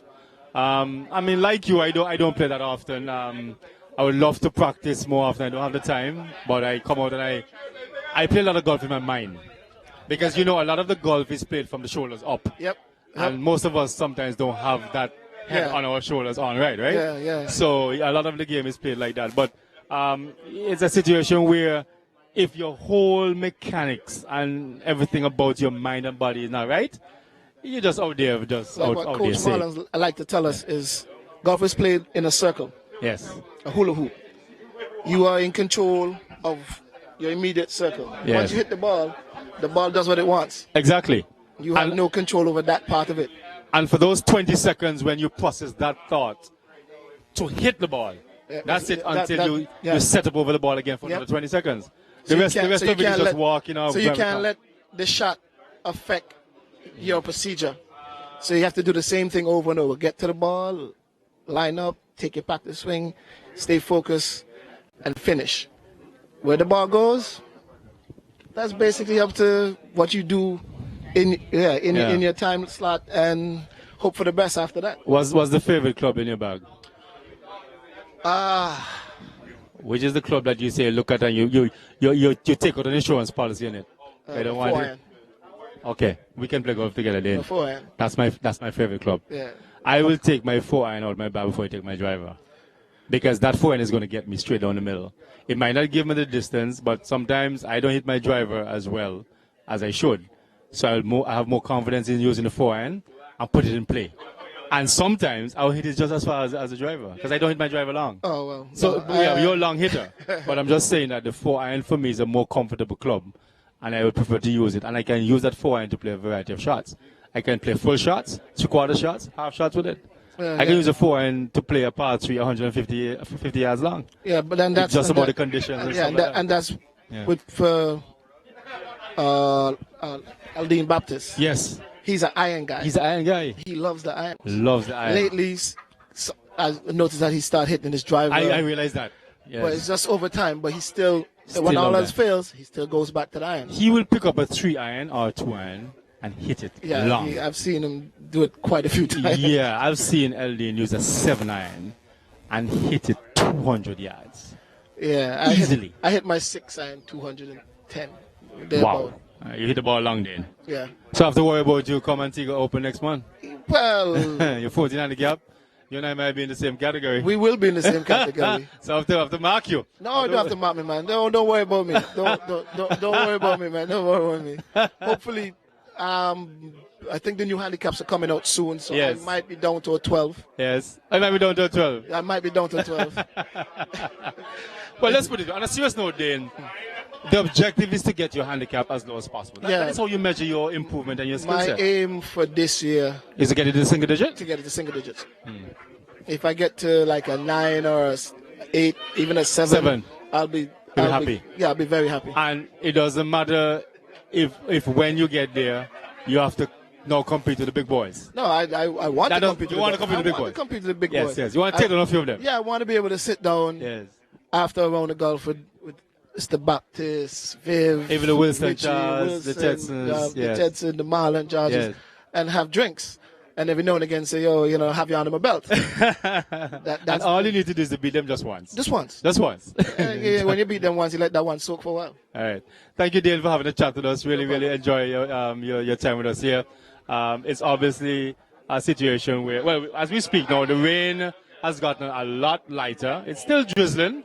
Not as intense as it was before. As I look at number 18, green, the water puddles and the waterlogged areas that I saw before, they have basically dissipated. So that's good news, because I'm sure all the players will be anxious, including yourself, to get back out there to finish this tournament. Yes, we are. But I don't know if I think it's going to be another half an hour, 45 minutes before. Before we go back out. We won number 5 and it was drenched. The green was soaked. Yeah, he had a good bit of water in it. The good thing about Cedar Valley, then, is that it drains easily. It drains quickly. Yes, that's true. So thank you so much for joining us, Dan. No Thanks for having me. Best of luck in the tournament and even beyond this tournament. Thank you. And we'll have something to say when Antigua Open comes around. I'm waiting. Yes. We'll have a chat offline with that discussion. Thanks a lot, Dane. So we were speaking to Dane Melanson, one of the golfers here participating in the PIC Canada Invitational Challenge, and no doubt having a world of fun. As it relates to the tournament overall. At the moment, there's a halt in play, because the elements really have forced the players to come back in the clubhouse, because we really had some consistent hard showers that really graced us with their presence, so to speak, the rains here at Cedar Valley. But we're welcome, we're appreciative, we welcome the showers. It's just that at the moment we're hoping that it will subside so we can get back out there as soon as possible. I have a young man here who has joined me to have a little chat with me. For the benefit of our viewers, can you tell us your name? My name is Carlos Curry. Carlos Curry? Yes. And how old are you, Carlos? I'm 13. 13. How long have you been playing golf, Carlos? About 3 years. About 3 years? Yeah. Okay, and how are you enjoying it so far? I'm really enjoying it. It's a nice sport. You come out, you enjoy the view, because we have a really nice view over here. You just relax and you just play. And have you had a coach along the way? Yes. Who's your coach? Bobby Vincent. You have a good coach there? Yeah. So you're 13, you said? Yes. And you took up the sport when you were 10? Yeah. Okay. How did you get involved? Did someone encourage you, or you saw it on television? Do you want to be the next Sergio Garcia, the next Tiger Woods? How did it come about? Well, I was at school, and they had this program, a golf, and I always wanted to try golf because it looked like a fun sport. So I entered, and then after a while, I really realized I really liked and enjoyed the sport. And then someone put you on to Bobby? Yeah. Yes. And Is then it, I improved massively. Yes. And look, here I am now. What's your handicap? 36. Your handicap is 36? Yes. But you are improving as Yes. in leaps and bounds? Yes. Okay. All right. So what are some of the things that Bobby has said to you that have basically caused you to perhaps scratch your head, like, what is he saying? I mean, this don't sound right. Has he said a couple of things to you that just sound off, but he's telling you in your best interest? Yeah, sometimes, like when I was doing my grip. Yes. And then he told me to change it. Yes. And it wasn't working for the first couple months, and Yeah. then after a while, I'm hit much better now. Okay. And you're hitting it straighter now? Yes. Okay. All right. So which school do you attend? St. Anthony Secondary. St. Anthony Secondary. So 13 years old. What form are you in now? Second. Second form. Okay. All right. And is this a sport that you intend to play for many years to come? I do. Yeah. Do you play in other sports? Not as avid as golf, but I do other sports like sailing and chess. Yes. Yes. Okay, are you really good at chess? Yeah. Yeah? I don't play chess. I don't like chess. Anything like cards, you think so much. Well, chess is just like golf. You gotta know how to hit the ball. It's not just walking up and hitting a ball. You need to look to see where you're gonna hit which club, how soft. Right. So with chess now, it's those few seconds that you're thinking about making your next move. Yes. That's where the majority of the thinking comes into play. Alright, so you play chess, you do a little bit of sailing. Yes. You love the waters. Yeah. What type of sailing do you do? I sail Octave at Yacht Club. Now, for my benefit, who has absolutely no clue what that is, explain to me what Octave is. An Octave is a one-man boat. It's kind of like a octagon. Yes. So you sail it by yourself. Oh, okay. So is that one of those little boats that you have to like suspending your body off of it, or you sit in it? You can sit in it, and you can also suspend off for speed. And once you do that, then you depend on the wind. Yes. Okay, I've seen a little bit of that. That's interesting. Now, in terms of this tournament, how were you invited to do that? I was invited. I actually wasn't in planning to come today. I got a call 8:30 in the morning. Okay, we're short on players, need to come. So I just came out here, and I'm doing actually really well. Nice talking to you. Thank you. Let's hope that you get back out on the course Yes. soon. So you can continue. What hole did you start with? 15. 50. How did you do? That was actually really good. I hit a little to the left, but then I got on track and I shot 5. Yeah. Thank you so much. Thank you. All right.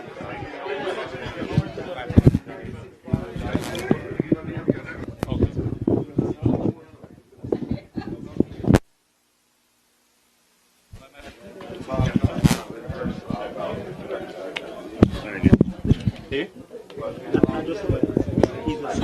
We're not video, right? I got this. Yeah, I got this.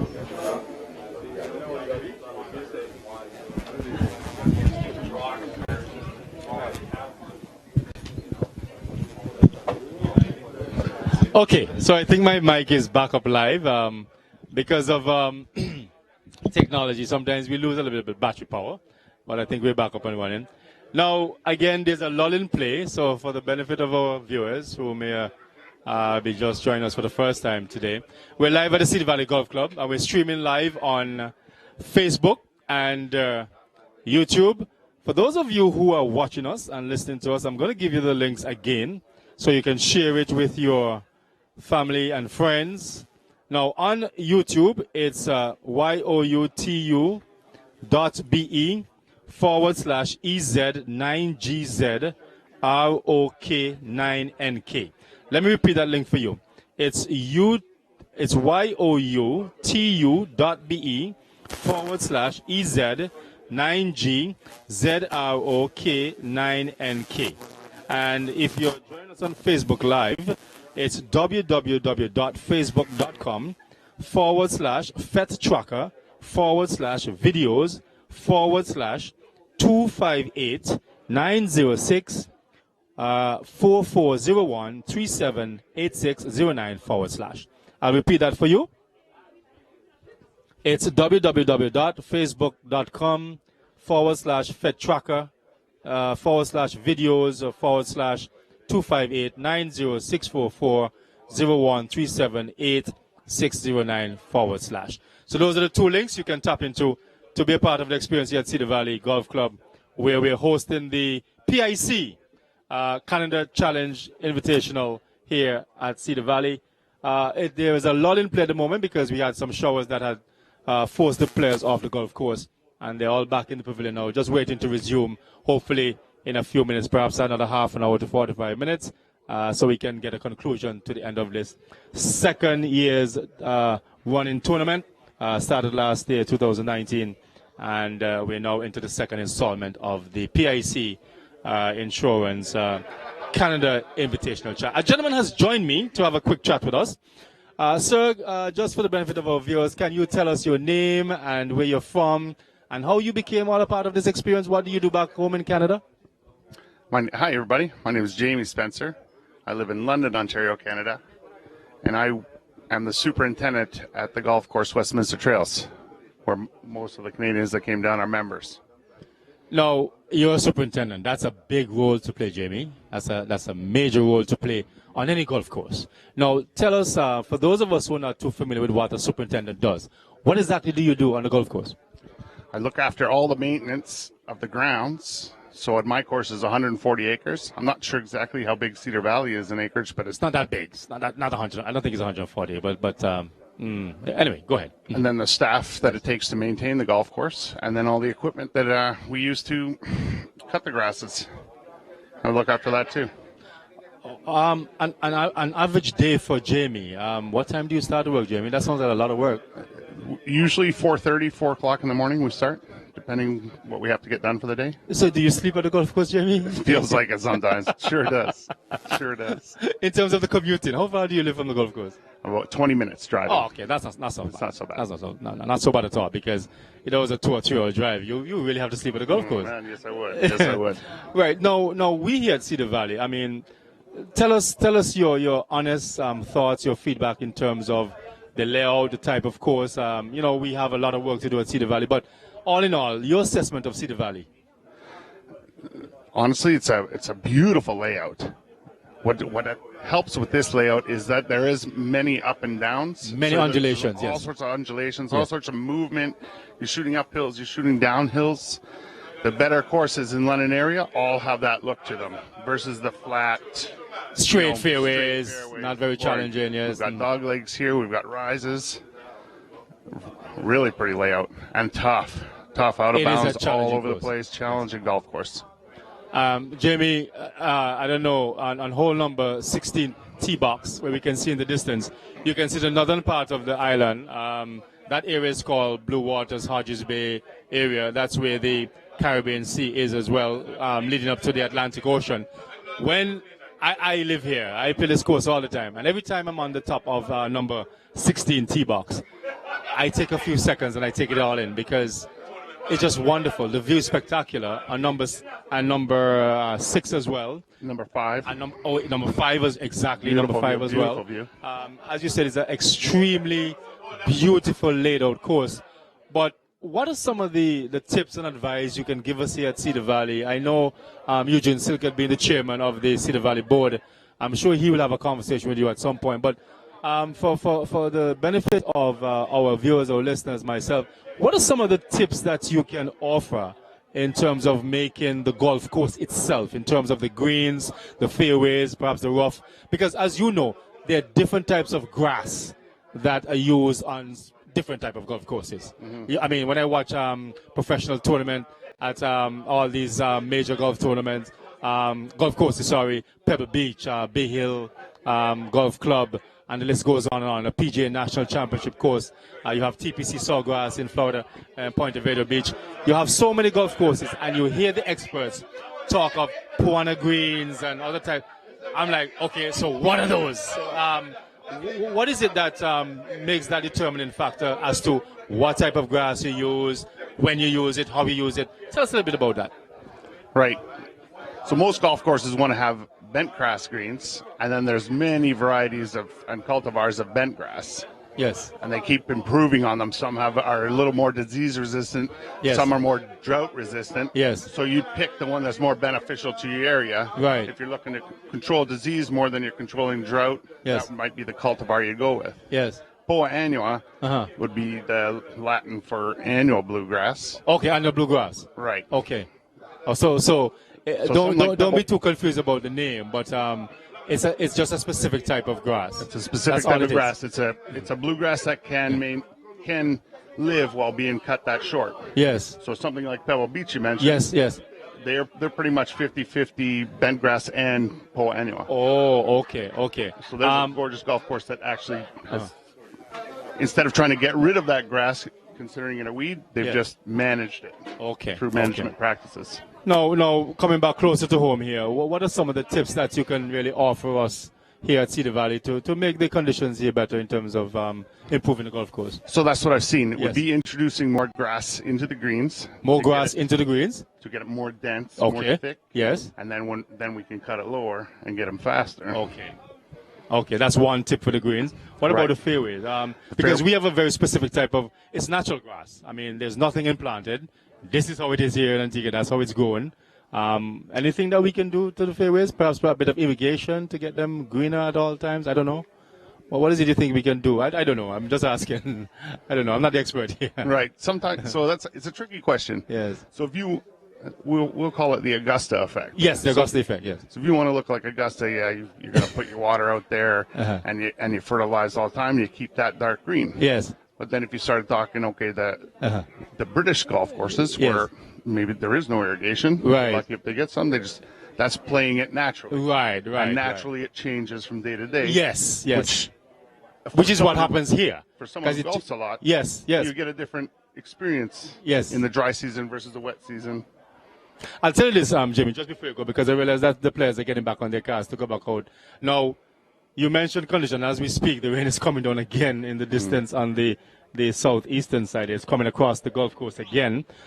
So they were looking to go back out, and I'm sure they will be driven back into the clubhouse again. So the rain is really coming back with us again. But what I can tell you, Jamie, here at Cedar Valley, during the drought season, the very extreme dry conditions, the greens are in better condition than during the rainy season.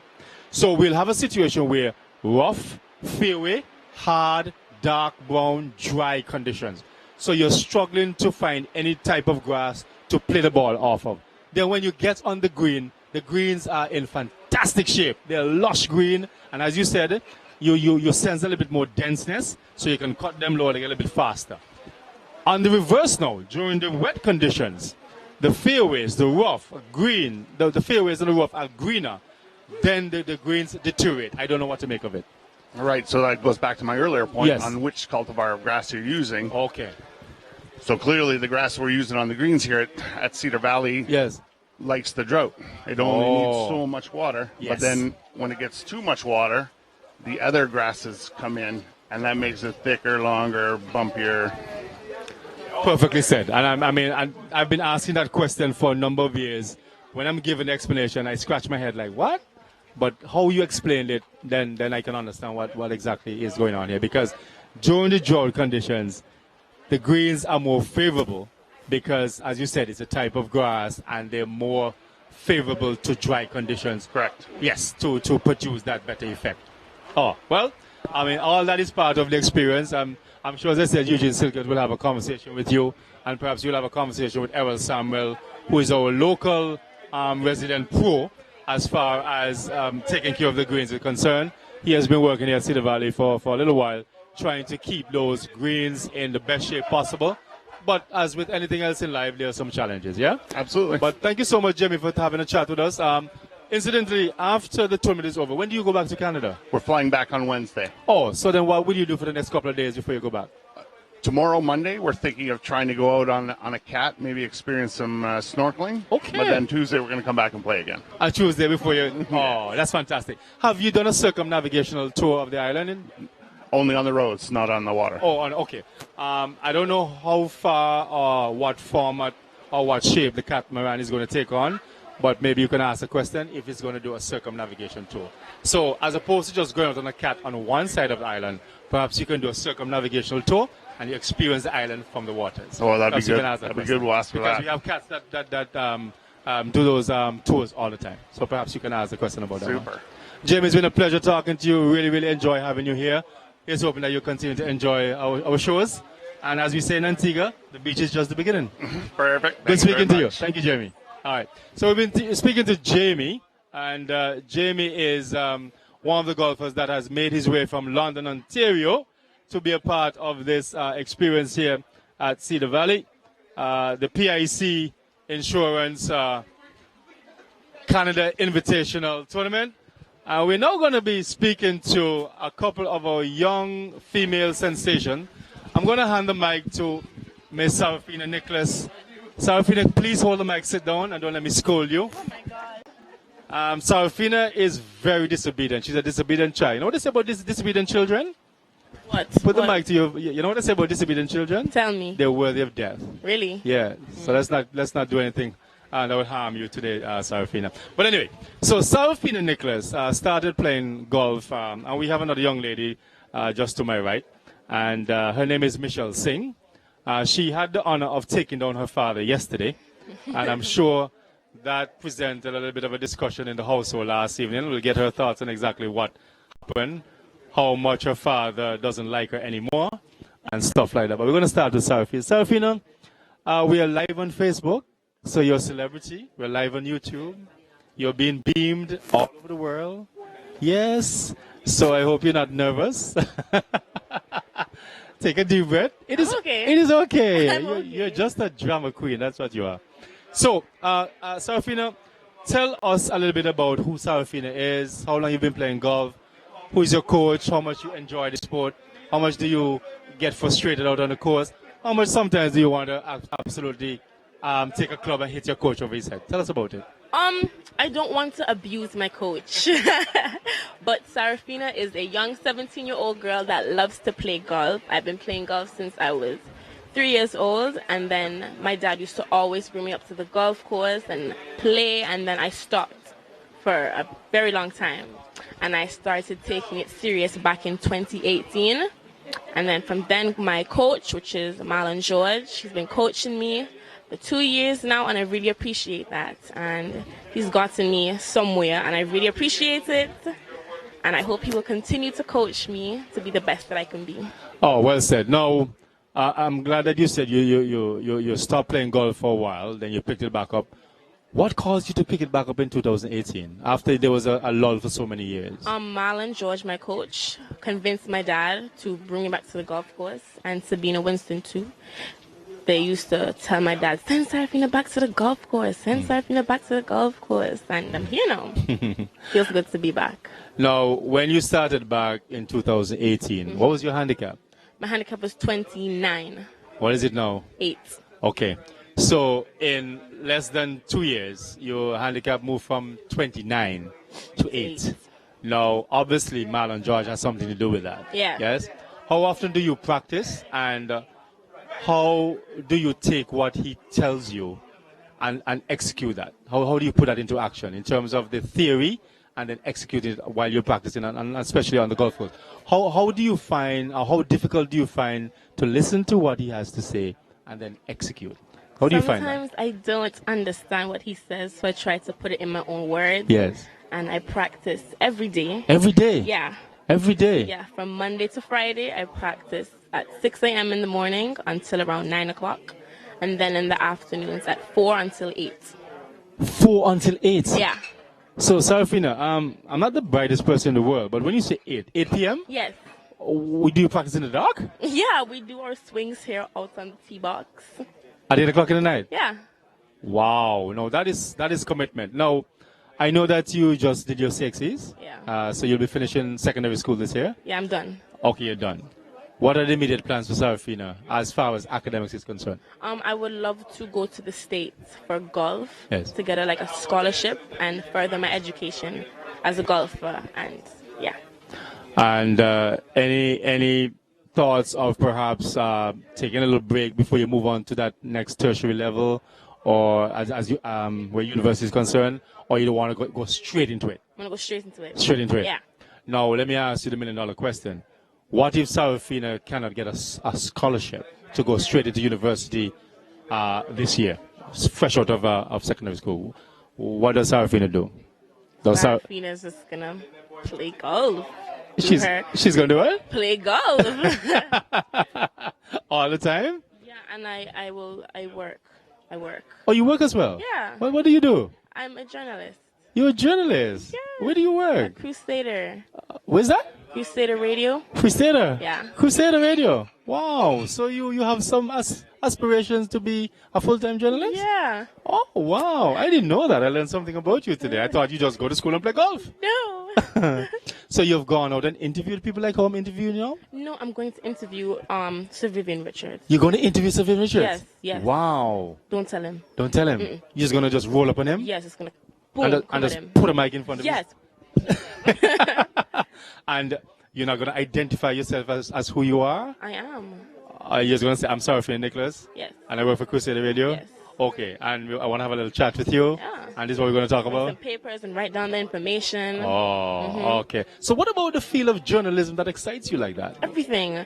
What I about it? like to go and I drive out with Auntie Sean. Yes. And we go and ask people certain questions. Yes. And we read the newspaper, listen to the news, and then interpret all of that and put it together. Oh, okay. So that's your career path. Mm-hmm. Okay. So do you have any aspirations of becoming a professional golfer? Yes, yes, yes. Okay. So Yes. so let me ask you this now. Which one takes priority over the other? Professional golfer or journalist? I have golf on my mind 24/7. So golf. You never stop thinking about golf? No. My goodness. Okay. If you can hand the mic to Miss Singh for me, please. We'll have a quick word with Michelle. Hi. Michelle, good morning. How are you doing? I'm good. How are you? Serena, stay where you are. Don't move. Serena, stay right there. Sarafina, stay right there. Don't move. Don't try to ease Disobedient out. as always. She's what? Disobedient as Disobedient as always. You know it. She doesn't listen to me when I talk. she's So tell us a little bit about Michelle Singh. Who is Michelle Singh? How old are you? How long you been involved in golf? What do you do? Well, I'm 15. I started playing golf when I was 8, and tournament-wise, all this stuff, maybe around the age of 12, starting off with charity tournaments, then Antigua Open, and now this. Wow. Golf maybe part-time. I usually just go to school. I only play once a week now. Before, Right. I used to play as much as Serafina, but now I just don't have that kind of time. But I am very passionate about golf to the point where I am thinking of putting as much effort to get a scholarship to Canada. It's my dream place. I'm playing for the Canadian team. Thank God. No wonder you so willingly agreed to play for Canada. Yeah, So hopefully that's I'm your destination. recognized. That's my destination. That's your place. destination. So you want to go to university in Canada? Yes, I do. Any specific university, any specific area of I'm Canada? really leaning towards St. Mary's Oh, University. St. Mary's. I had a couple of friends who went to St. It's Mary's. just a yes. dream, yeah. Yeah, a dream. And I'm really hoping that this can just take me places. Okay. So you have only been playing golf for a few years. Yes. How many years you said? I've been playing since I was 8, so about 7 years. So about 7 years. Mhm. Do you have a personal coach like Sarafina? Yes, I've been practicing with Coach Bobby for all of my 7 years. I've been around places with Kamisha Anthony, but mostly I've just stuck hard to coach. Okay. Now, how do you find golf? Frustrating, enjoyable, relaxing? Golf is a funny game. Yes. It's kind of like life. It has its ups and its downs. You think that you're going to hit a very straightforward shot straight in the fairway, and you go out of bounds, and then you hit left and right, and you just don't know what you're doing half the time. Now, I saw a few pictures of your swing. Yes. You have a lovely swing. Thank you very much. You have a lovely swing. Your swing is a swing that many men golfers would be envious of, actually. You have a lovely swing. What is it about the coaching from Bobby that really stood out in your mind, that took your game, well, before you even go there, what handicap you started with and where you are now with your handicap? I started off with, I think, around a 30 handicap. A 30? Somewhere around there. And you know what? I'm down by 22. We don't normally use our handicap, so I don't pay that much attention. I stick to gross, and that's just how I play. Oh, okay. But Yeah. but for the benefit of our viewers, when we speak of handicap, what is it right now, presently? 22. 22. Yes. Okay. Now, going back to what I was saying about Bobby, and for those of you who don't know who Bobby's right name is Vincent James, one of the best golfers ever to have come out of Antigua and Barbuda. And he loves teaching, he loves coaching. Yes, he does.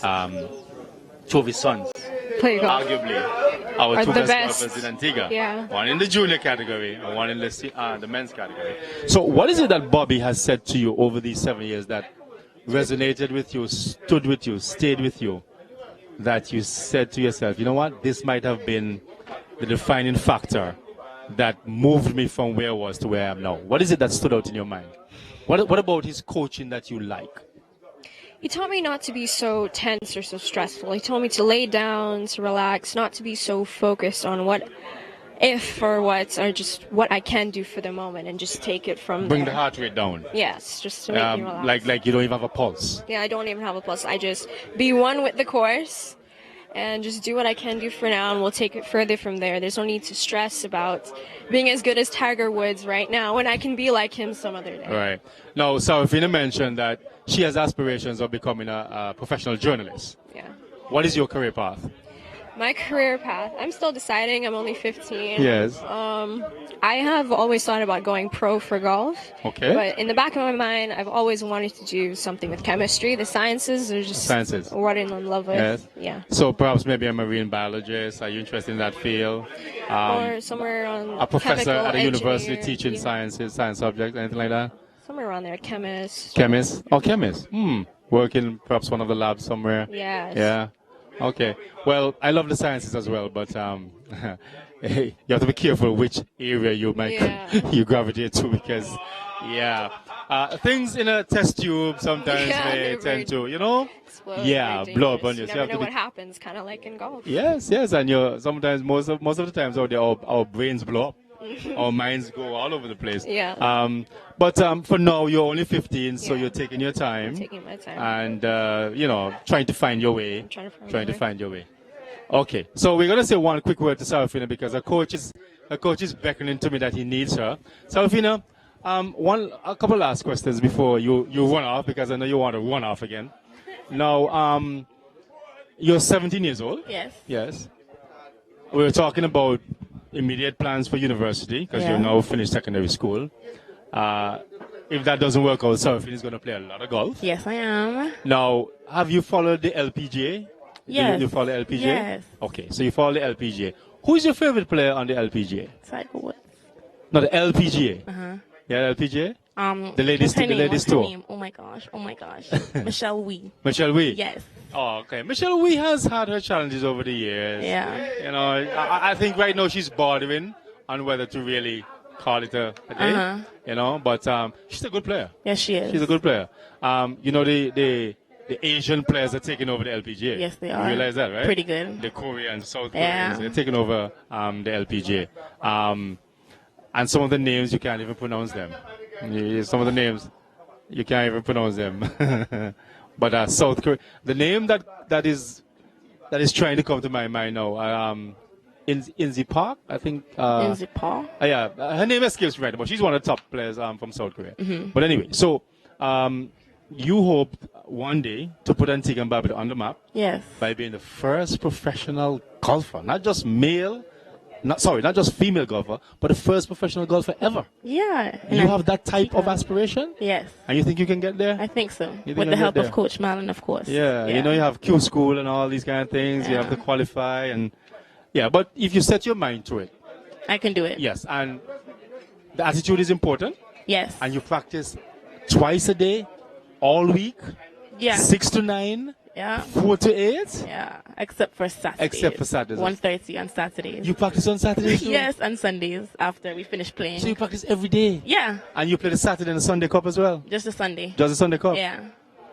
So, Fina, you're on the right track. Thank you. Thank you so much for talking to us. And if you want a few tips about journalism and interviewing people, you have me on speed dial. Call me. I will. I'll sit you down and we'll have a little talk, because it is very important that you understand what's involved when you're talking to people and when you have to interview people. Yes? Thank you. Thank you so much for talking to us. Michelle, thank you so much for talking to us. And good luck in the future. Thank you. Whatever you decide to do in life, whether it's golf or a chemist or a journalist, I hope you will succeed. Thank you. And my advice to you guys is just have the right attitude. Thank you. Right attitude and be disciplined. Thank you so much for talking to us. Thank you, Michelle. Thank you. Okay, so we've been speaking to two of our young female golfers. here in Antigua, Barbuda. And Sarafina Nicholas, one of the prominent prospects that we have here in Antigua. And she is on the right track to do wonderful things for Antigua and Barbuda and put us on the map.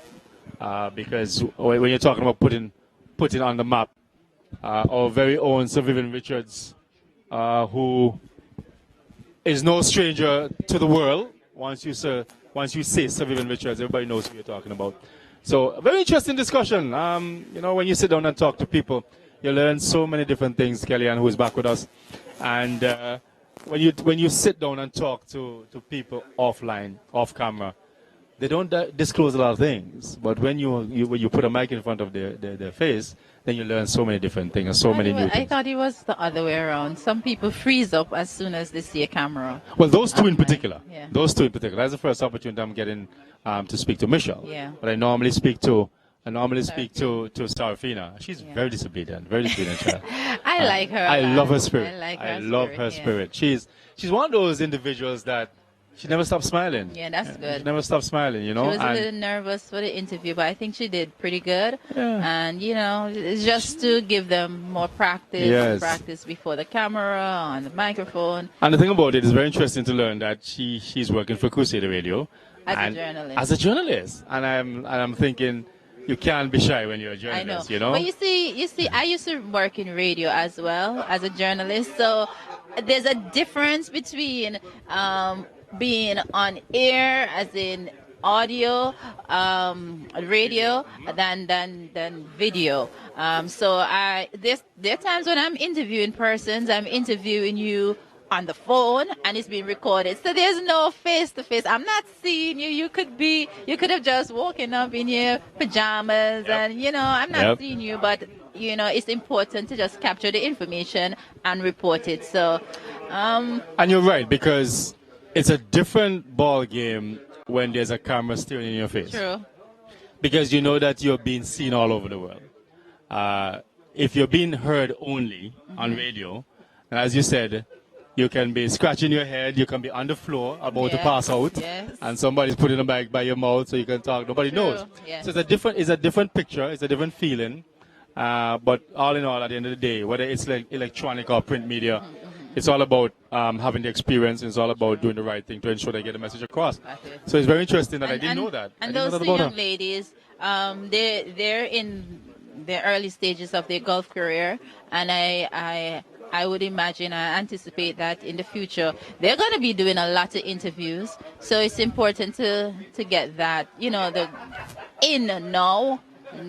Make your little mistakes if you have to make mistakes on air, and as you grow, you get more confident to be able to speak to anybody and answer any questions that they do. The thing about Zarfina, you're right. She's always nervous to speak to people and the public. Yes. Once she becomes the face of the public, or she has to do something in the public, she gets a little tense. So. It was very, very nice to speak to her under these circumstances. And as you said, once she started, she got a bit relaxed and she did a good job, By the way, I tried to get Sing's dad, and he was not having it. I was like, let's do an interview, you and your daughter. He's not having it. Oh, you tried to get him to talk to me? Yes, I tried with his daughter? With his daughter. He's like, no way. Yeah, I think he's still upset. I think he's still traumatized, actually. But you know what? As a parent, you have to be proud. I would be so proud. I would be so proud. I mean, not I'm saying he's not proud, but in a situation like that, you just have to be proud and encourage your children. The fact that your child can beat you, that's a big testament to how you the values that you have instilled in your children. And not only that, Kelly, and putting your child or children in the position of having someone who knows about the game of golf to teach you the right way. Yes. And if you're taught the right way, then you can execute whatever it is that you're being taught out on the golf course. And again, she being a part of a team that took you down yesterday is a testimony to the hard work and the fact that you brought her to the golf course, giving her to a coach to take on the responsibility of teaching her the game of golf. Yes. So it all goes well. For me, it's a win-win situation. Yes. It's a win-win situation. What could have been worse, Kellyanne, is if he played against her one-on-one, One-on-one. and she took him down. Gosh, Now, if he's that traumatized would now, have been I think so he would good. change his address. That would have been so good. That would I think he would have so changed his good. address, really. Or perhaps he would have asked his daughter to find somewhere else to But live. you know, I didn't really get the what his handicap is and what her handicap is. No, so no, it would be Navin interesting to Singh. know that. Navin Singh, he's a 9. He's a 9. And Michelle Singh, when I just spoke to her a while ago, she told me she was at 22. What? So, no, I'm going to find her name. Oh, she's playing for the Canadian team. Michelle. Yeah, she's 22. No, Wow. Yeah, so she, at one time it was 30. So she's still learning the game. But you wouldn't want your daughter who has a 22 handicap to beat you who is a 9, who's a single digit handicap. You wouldn't want that, you know? But you know what? I guess as a child, you would probably feel, you know what, is my dad, so I have to beat him. And then you are gonna feel like, you know, this gush of confidence and determination, while he might be like, oh, I can't let my daughter. So it's like a positive motivation, mixed emotions versus a negative. So let's see. Yeah. It would have been nice to see how that played out. Now, Kellyanne, while we were talking to Jamie and Dane earlier on, the rain had subsided. Then it picked back up again. I get a feeling this is going to be the norm for the rest of the day. Perhaps a start and stop situation, coming out a bit heavier than usual. No, it's not heavy, but it's consistent. Yeah. And this type of rain will also create problems on the course, on the greens. And this is a situation where it could be a little bit frustrating, and I dare say maybe a decision will have to be made somewhere along the way. I hope it doesn't come to that. It's now 12 o'clock. No, 12. We only had an hour's play. Now, to put things into perspective, based on how long it takes to play this tournament as part of that format, what will happen is that even though they only got in an hour, I would say they perhaps maybe got in 3 holes maximum, 3-4 holes. It takes about 3.5 to 4 hours. So if you take another half an hour to an hour out of this, assuming that they get back out at 1 o'clock, that's another 3 hours on top of that. That's 4 o'clock. Yeah. I mean, it's still daylight, but I don't know. The organizer will have to make a decision. It seems as if every time they were gonna, pack up and go back on the course, the rain just comes back down. Yep. So I'm just not sure how this is gonna end at all. Well, we're here providing live coverage. We'll continue to keep you entertained. We'll continue to keep you occupied. And once you're in tune with us here on Facebook Live and YouTube as well, we are bringing to you live coverage. We're not covering the tournament in terms of play right now because there's no play because of the rain. But we're taking the opportunity to have a discussion with a few players and organizers. I think we might have to get some more. No, Kelly, I'm going to give you a task. You can perhaps go and find me some other players. I'm going to have a conversation. The minister is right here, and I'm going to have a conversation with Mr. Polly Potter, the title sponsor representative from PIC Insurance. So you can go and find me a few more players that I can talk to.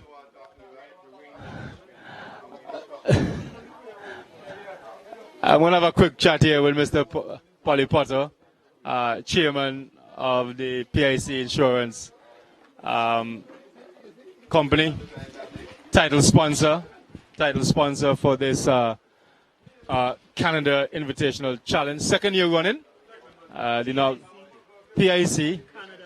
Yes, I did say that. PIC, and you're the CEO of the PIC Insurance company, and title sponsor for the 2020 installment. 2nd year running.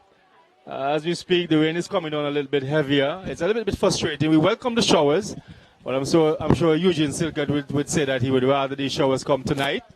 But we have no control over when the showers come, so we just got to work with what we have. Now, Mr. Potter, welcome. We're on Facebook Live, we're on YouTube, streaming live all over the world. So we're going to make a celebrity out of you today. You're the CEO of the company. Tell us a little bit about what PIC Insurance is all about, and how did PIC come on board to sponsor, being a title sponsor of this tournament? Great question, Dave. And let me welcome the chairman who was instrumental in bringing us on board. PIC has a history, and I have said so. It's in our DNA that sports is part of our portfolio. You know the legendary Kenny Benjamin Yes. of Liberta Sports Club. We've been carrying that Liberta Sports Club as their main sponsor. The Blackhawks. The Blackhawks. Yes. Which now extends not only to cricket, but football, our soccer. And I think it's over 13 years that we've been carrying them, for 17 years in existence. And of course, they have provided somewhere in the region of 6 or maybe 7 local titles. So we are in tune with sports. Now, it comes to golf. I myself have been a golfer. I'm within the first 10 members at Cedar Valley, starting back in 1969 when this course opened. I had come back from studying, and only 3 holes were available. We used to play it 3 times and call it 9, which is the existing back 9, which was then the front 9. That then Mr. Orlovich, who was the founder of the Cedar Valley Golf Club and Course, and he manually laid this course out and designed it. We hold, and I maintain that we are the most colorful, scenic golf course in the region, and quite challenging too. Over the years, Cedar Valley has had its challenge, and so we have come to this point where I have seen a dynamic leadership under the chairmanship of, let me say, Casibo. We go back a long time, but Eugene Silcott. We are both in the aviation industry, he being a controller, senior controller there, and at the moment I'm the chairman of the airport authority. So there's a natural relationship there. Yes. I don't know what's prompted him, but when this was mentioned to me in late December, I think it was just before Christmas, he says, look, I have an opportunity for PIC. And I said, what's that? And when he mentioned golf, I didn't want to be conclusive in that first discussion. And I said to him, give me some time for me to put it to the board, because this would be a major undertaking. But I knew very well that I would have been able to put it through, the board being sensitive to sports. And with one mention, it was a go. And here we are, and this is something that PIC brand will want to be associated with. I'm going to put you on the spot right now. This has been your first year coming on board to sponsor this tournament. Do I sense that this is a long-lasting relationship moving forward? Well, Can you give that commitment? I was on the spot on the night of the cocktail. Yes. And I think I used the word into perpetuity. No, for my benefit, what does that mean? That means for a very long time. Oh, okay, all right. I just want to hear it in layman terms. It is. It is something we are very proud of. And Canada in particular is a country that sometimes I would want to say bring the best to us here in the Caribbean. It's been a long relationship, and I would want to see this particular area of our sports tourism grow, because there was a time in the aviation industry when Canada was perhaps the main tourist flow into Antigua and Barbuda. That was taken over by Barbados. We lost it, and perhaps through this we can grow that industry back to where it was and even surpass it, because sports tourism definitely is the way to go. Now, Eugene has indicated to me that there are plans afoot for a reciprocal visit by the Antigua team next year, 2021. Yep. It's going to be, we had some discussion as to what would happen, but, there are plans afoot to see what will happen. I've heard the rumblings. Yes, but at the end of the day, at some point, it would be nice for the Antiguan team to travel to Canada to reciprocate, because just like the President's Cup and the Ryder Cup, where the Europeans play against the United States team and the rest of the world, it's on a rotational basis. So it would be nice to experience the culture at that side of the world. Now, because of the different climatic conditions, you can't go to Canada in the winter to play golf. So there has to be a specific plan to happen during the summer months. So I'm sure, based on the fact that this tournament is taking some root and gaining some momentum. I'm sure we can build on that. So having said that, and you have committed for PIC Insurance to be a partner with this tournament, there are areas that you can sit down and flesh out and see how you can help. Back in the spot this. again. Yes. I have absolutely no problem in committing PIC in a way that we will be of continued assistance to this project. Right. I have been through that at the board level and see the tremendous impact it will have to Antigua and as a result to our business. I said that golf has every trait of life. And as an insurance company, yes, when you get into the rough, when you get into the traps in your insurance life, PIC will chip you out. So PIC is the bailout. PIC will chip you back into the fairway. So chip you back into the field. Back into the field. Yes, yes. back into play. Get it back into play. So yes, get it back for into that, play. I think that it's a great product for us and a great brand. And we will promise, unless and until it becomes too extravagant. Yes. But there is always a negotiating position that we can take with it. No. But it is not something we wish to give up. Now, let's get away a little bit from the golf and tell us a little bit about what PIC Insurance is all about, the suites of products and services that you offer. Convince one or two persons to come into your office tomorrow. Well, tomorrow I would hope to see a lot of the persons who are here exposed come in. But yes, it might rain until tomorrow. But we are a local indigenous company. We've been in existence for 7 years, and we are one of, I think, 5 only general insurance company on Antigua. Most of the others are agents of international and foreign companies. So we pride ourselves in that. We offer home, motor, liability, and the other one is a commercial. As I see on the signboard, both commercial and workman's compensation. So it's a wide range. We do not carry life. We have a license to carry life, but there are so many large giants in the life market that we wait until we get to that stage. But out of that, we are growing exponentially. Our motor policy holders, our motor policy portfolio, I think, is about second on island. I think we are somewhere in the region of 38 to 40% of the local motor. But with that comes great liability, because with each accident now, you will find that the accident is happening between your insured on both sides, the third party and the insured. So it's challenging. So we are paying particular attention to enlarging our homeowners' portfolio, and that is the way we are emphasizing for 2020 to begin heavy push into the home. And we are covered by one of the largest reinsurance company, Hanover of Germany, and they stand by us through thick and thin. So we can invite persons to feel comfortable to come to us with their home. Right. Now, I must commend you for coming on board, because, you know, in these hard economic trying times, it's always difficult to attract corporate citizens to come on board to sponsor you of any nature, any type, any number.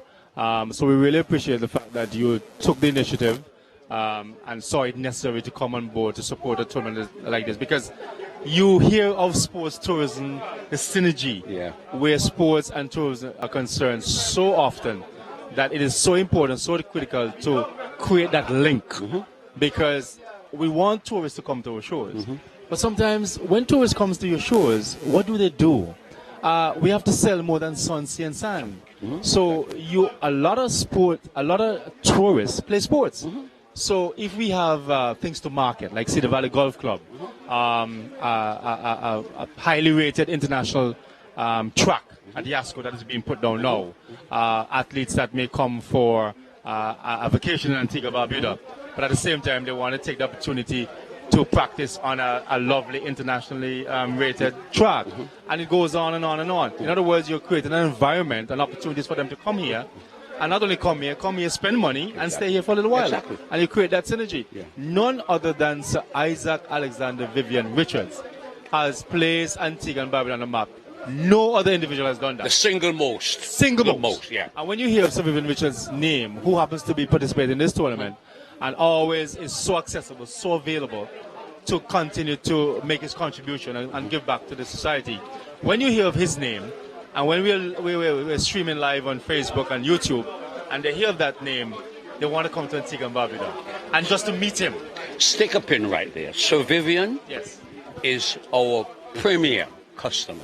Premier. And our premier marketing tool as well. And perhaps the most singular import to our product in Antigua. And the individual, is greater than his game. Oh, yes. The individual, Sir Viv, is greater than the sport. That is the exception to the norm right there. To the norm right there. Yes. But particularly today, let me give kudos also that in this field we have our cricketing legends. Sir Viv, Sir Richard Richardson, and Eldine. And Sir Curtly Ambrose. And I didn't see him. No, he doesn't play golf. But participating today. So this gives this tournament a tremendous lift. Of course. Where can we go from here, Dave? Whatever it takes. If we don't give back, there's nothing that's going to come to us. And we pride ourselves in being great corporate citizens. There's every issue that we participate here in the human existence in Antigua. The women's issues, violence against women. We are front and center with that. The women's desk. PIC is the first note that comes out when the time comes around. That's and right. It feels good that when we do this, we can look in the face of Antigua and say we are playing our part. Right. I mean, it's a testimony to us working together as a team. And that's what we are. We're a team. And even though we might play sports that is an individual sport, there's some level of team or the team concept that comes into play because we can't do it on our own. Even at the corporate level. And that's important. Very, very important. But Cedar Valley must exist. Must. For the life of Antigua. With what's going on at the port, and you know, Dave, because you've been around here, that on a normal cruise day, this is where, when the wives go shopping, the guys come to play golf. To play golf. And perhaps this is what sells most in the tourist industry and in the cruise industry. Antigua and Cedar Valley. So what we need to do is get the amenities going. I heard the Honorable Darrell Matthews speak to that issue and the commitment of the government. And once we can go in that direction, the way is only up. Now it's like a double-edged sword right now. We love the rain. We appreciate the rain. We always welcome the rain. But speaking of the rain, it has become so consistent now. I look out on the number 18 and number 17 fairways. We have lots of waterlogged areas. Lots of waterlogged areas. There's like a river or stream coming down from the green at number 17. And it's all draining down. It will find its way down to 60. Right? And it's going down towards the driving range. But the fairways being waterlogged like this is not so much the problem. But when the greens become waterlogged, then you can't put a ball to the water. So that is the problem. So it drains very quickly at Cedar Valley, but it won't drain if the rain continues to come like this. Now, I was remarking that when you look in the northeastern corner of the island, and over there the clouds are ominous, and it's coming down from there, it doesn't let up easily from that corner. When it's in that corner, it goes that way. But right now, it's coming from all directions, all angles. So it's very much with us here at Cedar Valley. Now, unfortunately, there is no play at the moment for us to report on. I don't know what's going to happen. Perhaps Eugene Silcott, we can get Eugene Silcott to come and have a word with us to perhaps give us an update on what's going to happen from here moving forward, because it will really be a shame that the tournament doesn't come to a conclusion like it's supposed to be. But sometimes it's the hand that we're dealt. The hand that we're dealt. So if you could just pass the mic on to Mr. Silcott for me. We don't have any play at the moment. All we have is rain. Eugene, at a quarter after 12, what can you tell us in terms of an update? What's going to happen? We just made a decision. What we're going to do is that we're going to have lunch at 1 o'clock. Okay. Then after lunch, we're going to see if we can play at 2. We start at 2 and play 9 holes. And play 9 holes? Yeah. Okay. That makes sense. That makes sense. That makes sense. Now, Eugene, I know you're in the aviation industry and you fancy yourself as a qualified meteorologist. Tell us. Hold on. Go ahead. A qualified, self-proclaimed. No.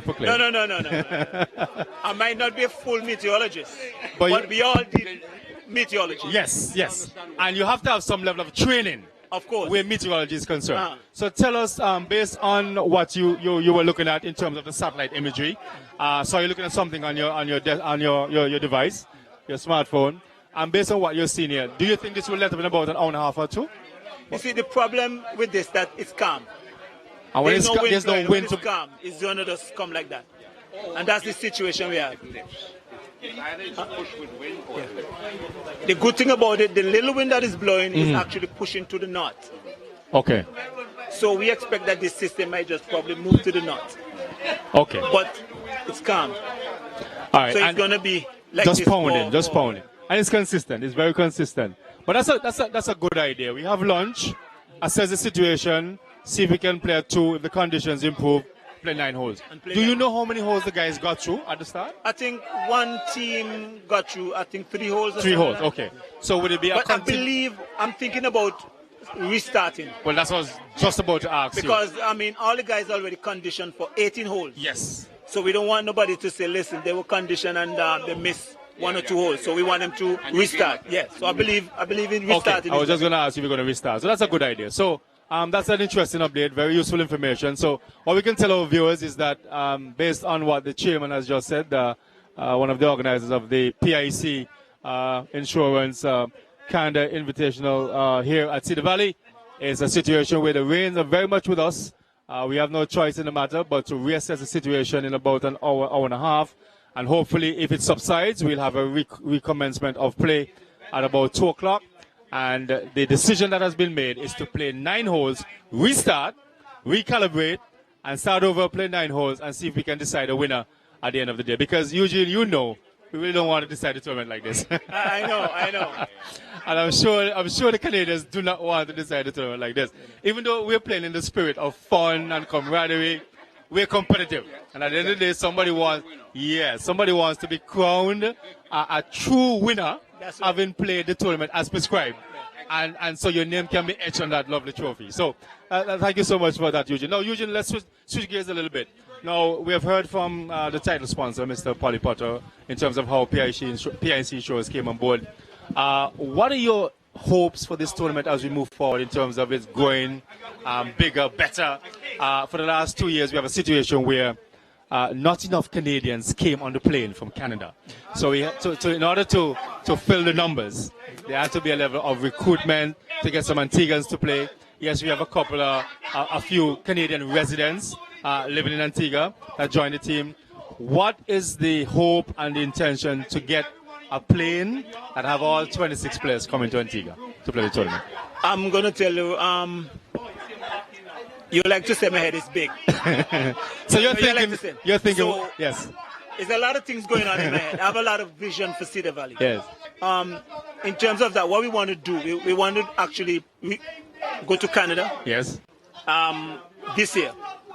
Yeah. Oh. In August. Okay. We're looking to go Canada in August. I was discussing it with Angeline, and what he was saying also, it's also an encouragement for the other members in Canada to come to Antigua. Okay. Because what happened, they realized that, listen, this is their second trip to Antigua. Yes. Why the Antiguans not coming to Canada? Yes. So that is our plan here. So basically, I actually send some information to the guy who do my design. Yes. I tell him, listen, don't design for me that mark the road to Canada in August. The road to Canada, yes. You understand? Because sometimes you have to do these things.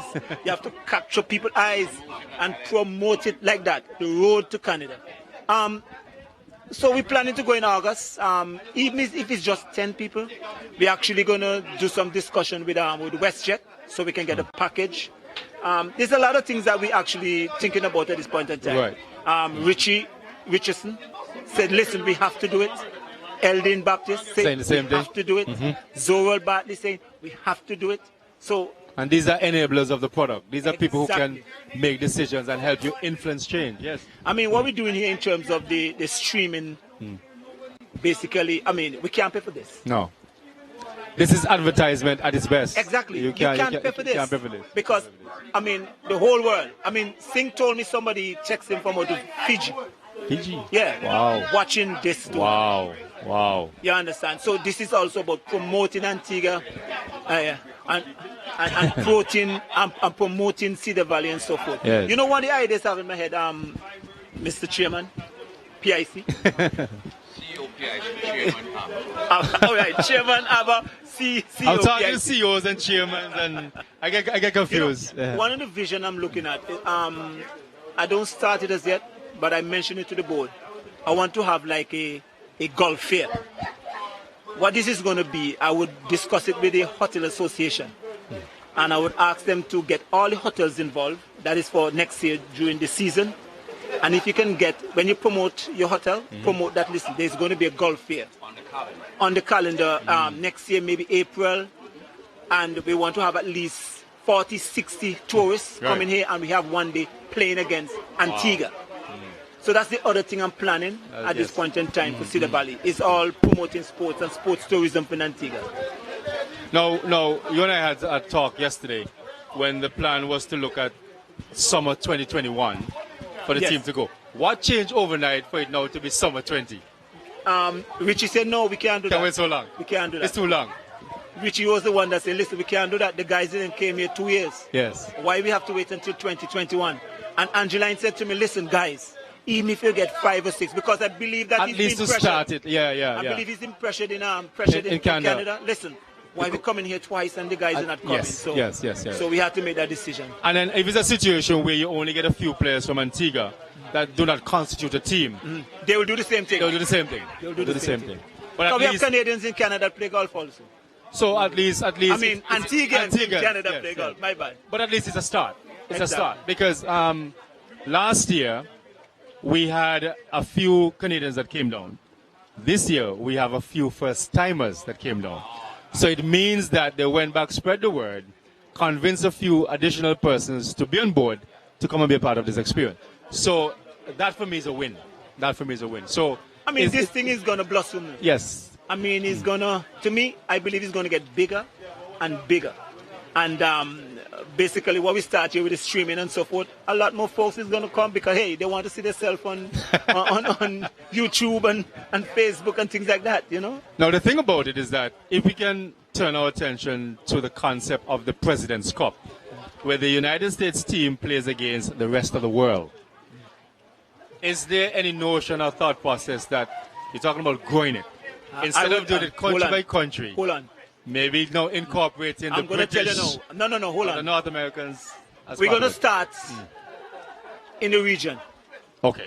Well, I wouldn't say the region because we discussed that last year, but we didn't get it off last year. Again, I just keep on thinking here at Cedar Valley because, you know, you have to be very creative in order to get things happening here. Because things was just kind of a little quiet. And, you know, we need to promote this thing out there. And one thing that the Prime Minister told me, Prime Minister, listen, I'm going to want you to be the chairman of Cedar Valley. But you got to change it from what it used to be. It's too quiet. Gotta make you things want happen. activities, Gotta make you things understand? happen. Gotta make things So, happen. last year I was thinking about having a West Indies team against the world. A West Indies team. A West Indies golf team against the world. When I said West Indies, you don't have to be a cricketer. I'm not thinking about cricket. No. I know. We have a lot of folks living in Antigua. Yeah. We are from Montserrat. We are from St. Kitts. We are from Dominica. And everybody here play golf. And we have some folks here that from different places, Australia, England, that lives here. So we encourage them to get their friends from overseas also to join them while we in Antigua encourage our neighbors to come along and let we have a West Indies team against the world.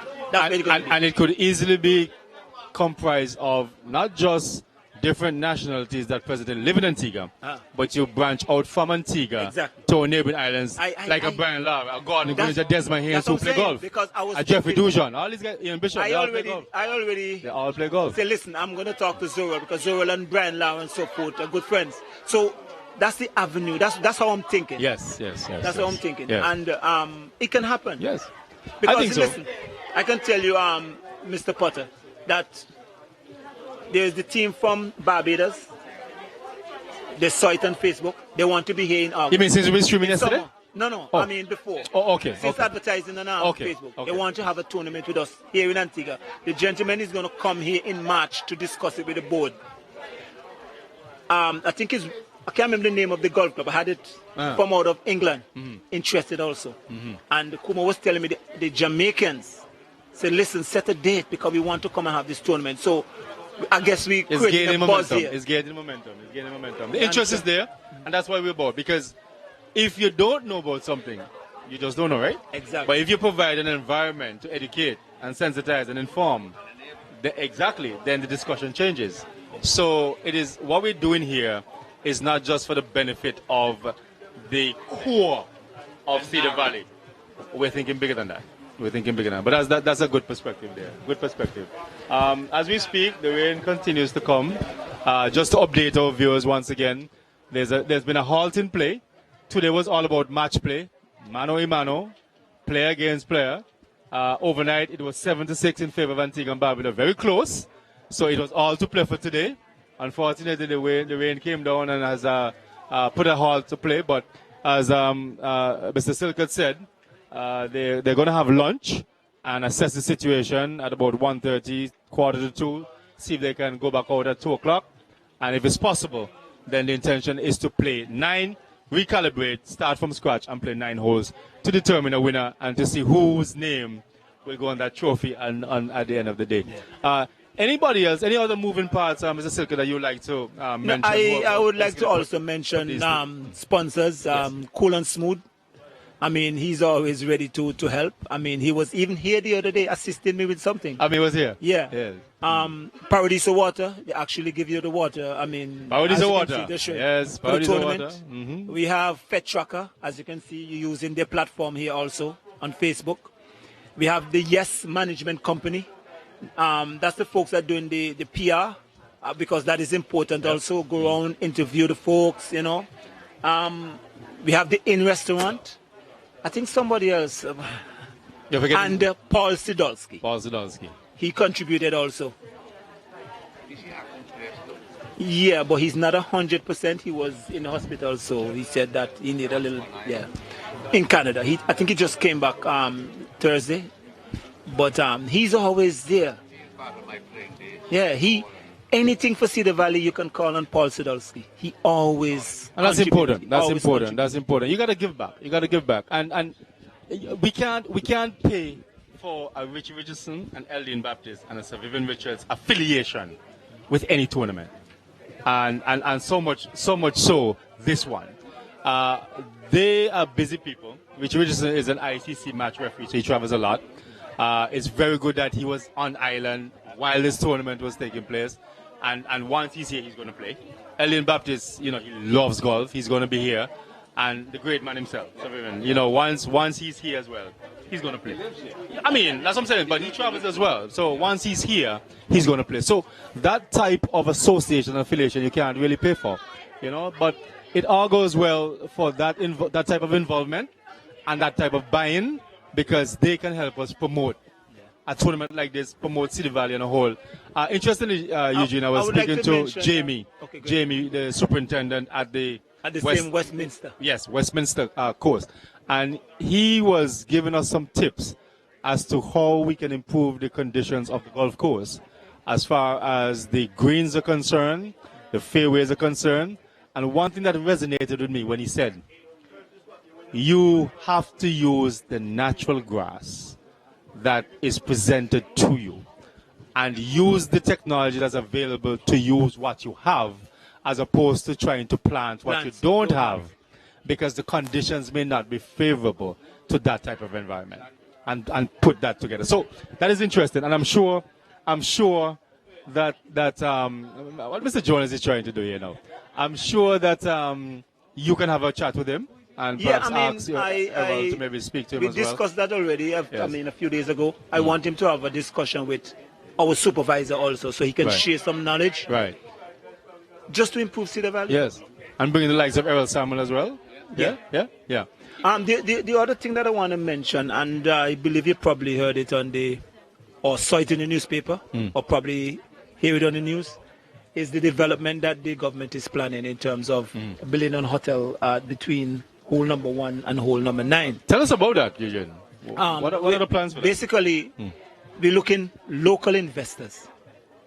I mean, the Prime Minister made it clear. He said, listen, why should we be going outside to get individuals to come and invest in our own stuff? We have saw a consortium of individuals in Antigua who have money, like Mr. Potter.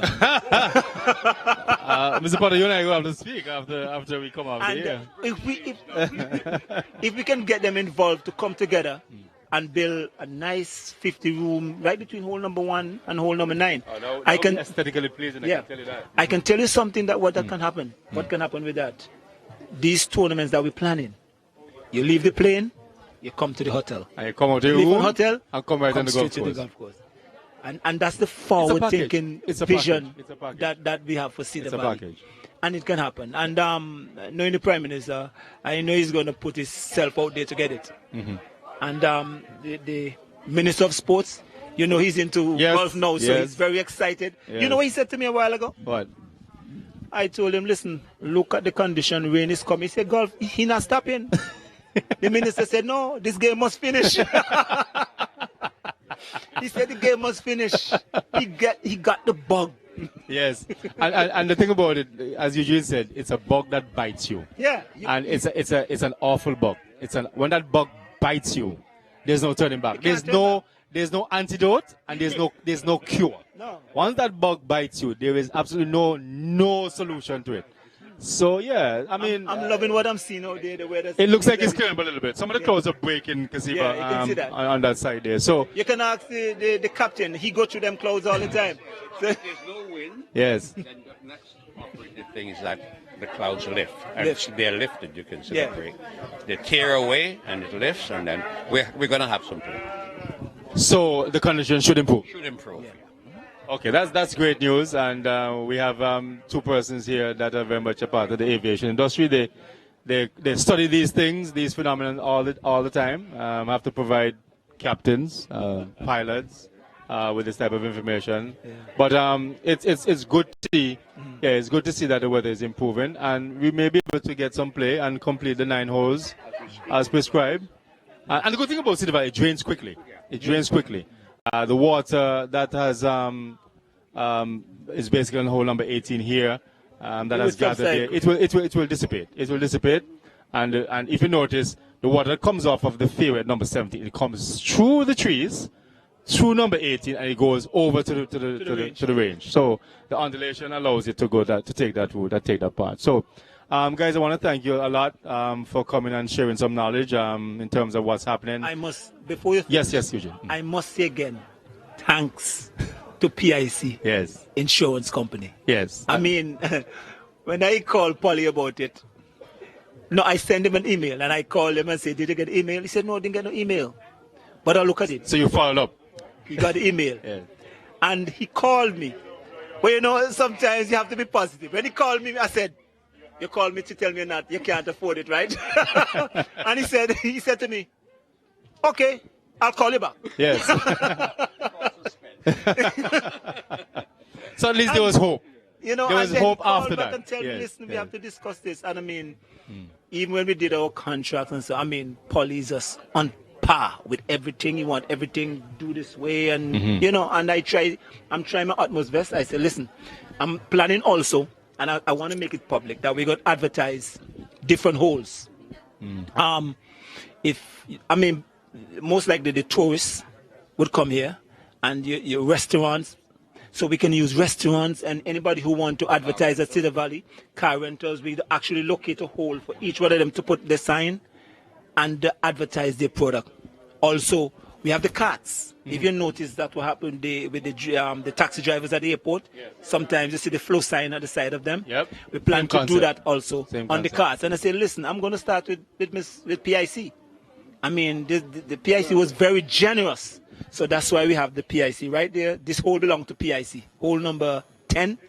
And they have a stuff, one of the branded on one of the carts also. You will see it's PIC.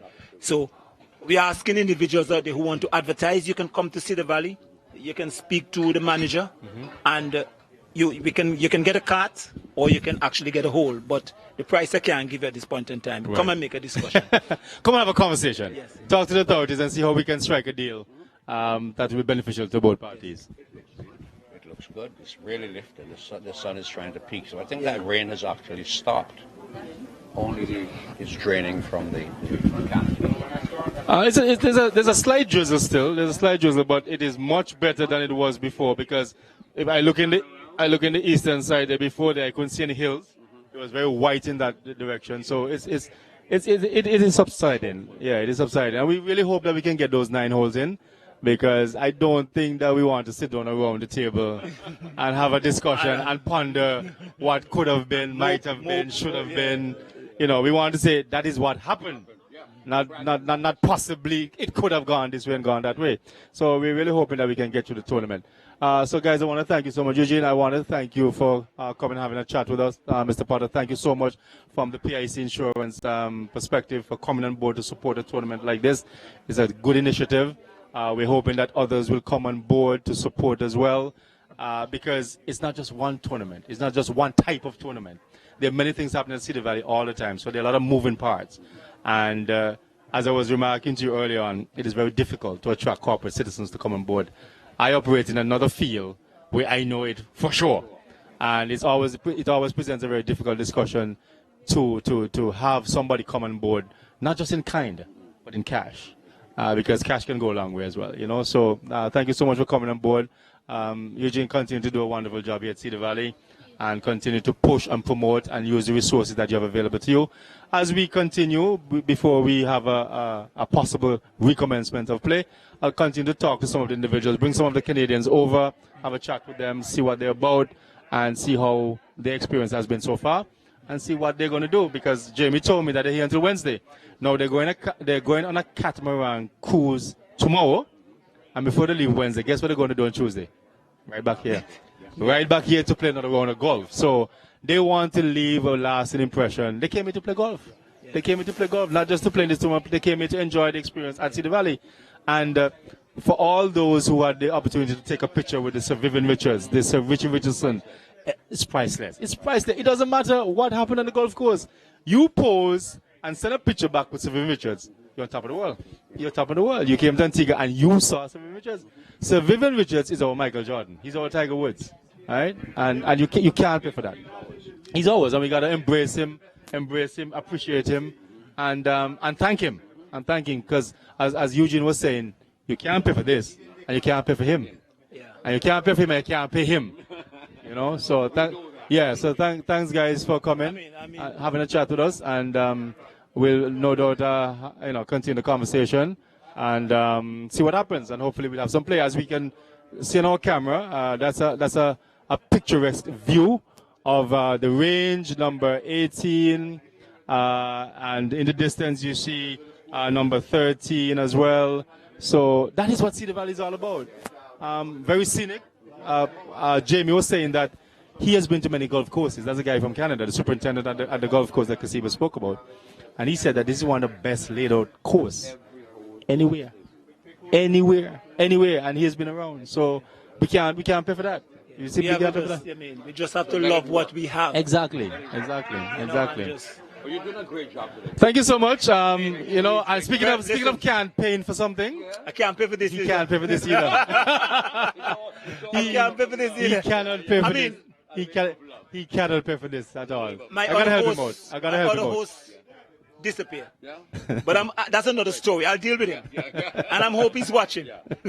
Keep growing. Indeed. All right, guys. So Kasiba can send over a few guys, yes, so we can continue the conversation. Tell me when we can break for lunch, and then we probably just go offline a little bit and come back But we're gonna ask Kuma Rodney to come in and have a quick chat with us. I've already announced you come and have a quick chat with us. You and Angeline come. You and Angeline come. So we have Leon Kuma Rodney, avid golfer. He's also director here on the board at Cedar Valley. Also the president of the Antigua Cricket Association. So he wears many hats. I'm sure he will tell you that he's also one of the best golfers here at Cedar Valley. But Kuma, I know the rains came down, halted play. How many holes did you complete, by the way? I completed 3. 3 holes? I was 3 up. You were 3 up on your opponent? Up, we started at 15, so I won 15, 16. Let me see who you're playing against, Kuma. Who are you playing against, Kuma? I can't remember his name. I'm going to tell you just now, Kuma. I'm looking for Leon Kuma Rodney for Antigua. It's somewhere across, somewhere down Kuma there. Rodney. Right there. So it's Harry James. Yeah. Are you playing against Harry James? Yeah. And luckily he has to give me 2 shots. Oh, he has to give you 2 shots? He has to give me 2 shots. And I think I will get those shots on number 1 and number 14. So, yes. So I'm up 3. Up 3? Yeah, for 15, 16, and 17. Yes. But tell us about the experience, Kuma. I'm not going to. You said that I will tell you that I'm a good golfer. I wouldn't tell you that I'm a good golfer. I'll say that I'm coming from a cricketing background. You know, yes. we are competitive. Yes. If today is yours, today is yours. Yes. But it's unfortunate. You're an improving golfer. Yeah, it's unfortunate that it's very hard. This game is one of the hardest games ever in the world, you know, and extremely it's difficult. not something like football or cricket, you know. But I'm quite satisfied. Well, I'm not. I can't tell you that I'm overly excited about where I am because a few months ago my handicap was down to 11. I left for about 22 days and came back, and when I came back I just couldn't hit the ball and it went back up? Yeah, it went back up. What is it now? 14? I'm on 14 right now, 14. but I have no doubt in my mind that we're getting there. But it's unfortunate that the rains came. It's clearing up now. I don't know what will happen because Cedar Valley in an hour from now you wouldn't believe it's the same course with all that water in it. But well, a decision has been made, Kuma. I don't know if you heard about it. I don't know. They haven't told me anything. We were speaking to the organizer, Eugene Silkert. He said what will happen, since conditions are like this, they're going to break for lunch. And then after lunch, they're going to reassess the conditions. And if it's playable, they will recalibrate, start afresh, but only play 9 holes. Started fresh, play 9 holes. So you're 3 up that you had? 3 gone. That's gone. Well, that's gone. If the thing is, once it's a competition, whatever the decision is in fairness of everybody. Once they agree, I don't have a problem with it. Right. But it's a really good thing. I'm happy that the tournament is on, and I can see that there's room for improvement and growth, and it's a good thing. I think Angeline has done a very good thing. I have no doubt in my mind that if we can have a reciprocal arrangement, then what will happen once you would have get Antigua to go up on their turf, what will happen? That will then encourage the Canadians there to understand how this thing is going, and would be happy to have a full team coming down. I have some information where that is concerned as well, having spoken to Mr. Silken as well. There were plans afoot to perhaps take a team in 2021 in August, but that has been pushed up to 2020. Yeah, I'm very much informed. I think the recommendation came from Zurich. Yes, so that's exactly what Cassandra said. So that is good news. That is good news. Very good news. So whatever the numbers are in the summer of 2020, it really doesn't matter, but it's at least a start. Yeah, but what Rich is saying is important too. What we'll have to do very early is to give notice to golfers from Antigua who lives in Canada and the US. Yes. Just in case that we can't have a full team moving from Antigua. These days you're going to take so much visa and all kind of stuff, and you need a Canadian visa, and I think up to now you're still restricted that you have to go to travel to Trinidad, to get the visa, and traveling to Trinidad is like a ticket cost to England. Yes, it's true. So at the end of the day, I hope that something can be done, because I think once you start having that reciprocal arrangement, that you will definitely see growth in this tournament. It's a good thing. The Z Cup, I have to mention the Z Cup because that is already a foundation and a staple of golf on the Antigua golfing calendar. I know that I've been bombarded by a good friend of mine out of Jamaica who wants to do something. They're very clear that they want Jamaica to come. I know Eugene have somebody from Barbados also, and somebody from England. So it's spreading, and it's only better for us, especially when we have them coming here, because obviously the economical spin off in terms of the hotel accommodations and things like that. So let's hope that for this tournament that the rain will hold up, or whatever it is. If it's going to be a 9-hole, it's a 9-hole. It's breaking. And at the end of the day, I mean, golf is the winner, but we have a competitive fight. Oh, you know that part. Burns within us, Kuma. So you know that part. We just don't want to sit around the table and say what could have been, or the rain messed it up, we could have beaten you all. No. We want to make sure that we get it in and say, okay, this team won versus that team. So I believe we will be able to get it in. As you said, the course here drains quickly, very easily. Quickly. I mean, you would never know that we had rain an hour before. So here's hoping that we'll have the conditions. Well, if they want to make it more exciting, like T20 cricket, both teams can come together and we play a tournament 10, 11, 18. And 10, 11, 18 will solve. I know. There's so many different ways you can spin it, Kuma. Whatever they choose. Yes. You're happy with it. I'm here. I'm not moving. I'm not moving. I mean, I came to play golf today, and that's what at the end, that's what we tend to do. So thanks so much. Thank you very much, Thanks so Dave. much for joining us. Yes, thank you so much for joining us. That's Leon Kuma Rodney, one of the players playing for the Antigua Barbuda team in this PIC Insurance Canada Invitational Challenge, and a situation where rain came, halted play, but the conditions seem to be improving. And as I look in the distance away to the northwestern side, that has broken up as well. So I see a patch of blue, just kind of sneaking its way from behind the cloud. And in the distance on the southern side, not too many, if any, blue skies, but it's breaking at least. The clouds are lifting, and that is always good news for the tournament to recommence. The decision has been made where once lunch has been taken and the conditions continue to improve, the decision is that play will recommence at about 2:30, somewhere around there, and it will all be about playing 9 holes. Recalibrate, start from scratch, start over, and 9 holes replay. So that's the expectation for the tournament, because at the end of the day, you want to be able to say that somebody rightfully earned the trophy for 2020 as part of the PIC Insurance Canada Invitational Challenge right here, played at Cedar Valley. I understand that we have viewers that have logged on to our live stream. We're on Facebook, we're on YouTube. As Kellyanne rejoins me, somebody mentioned that somebody all the way from Fiji is here? Has logged on to our live stream. Okay. And that is absolutely wonderful, where the stream is being looked at, it's being logged on to all over the world, and we are not going anywhere. We continue to entertain you, to inform you, and our Fed Tracker personnel that is responsible for providing this stream for us. They've been doing a wonderful job. As you can see on your screen now, there are vehicles in the parking lot. That's a part of the park. Scenery? Yes, a part of the Cedar Valley Golf Club. Myself and Kellyanne very much in picture.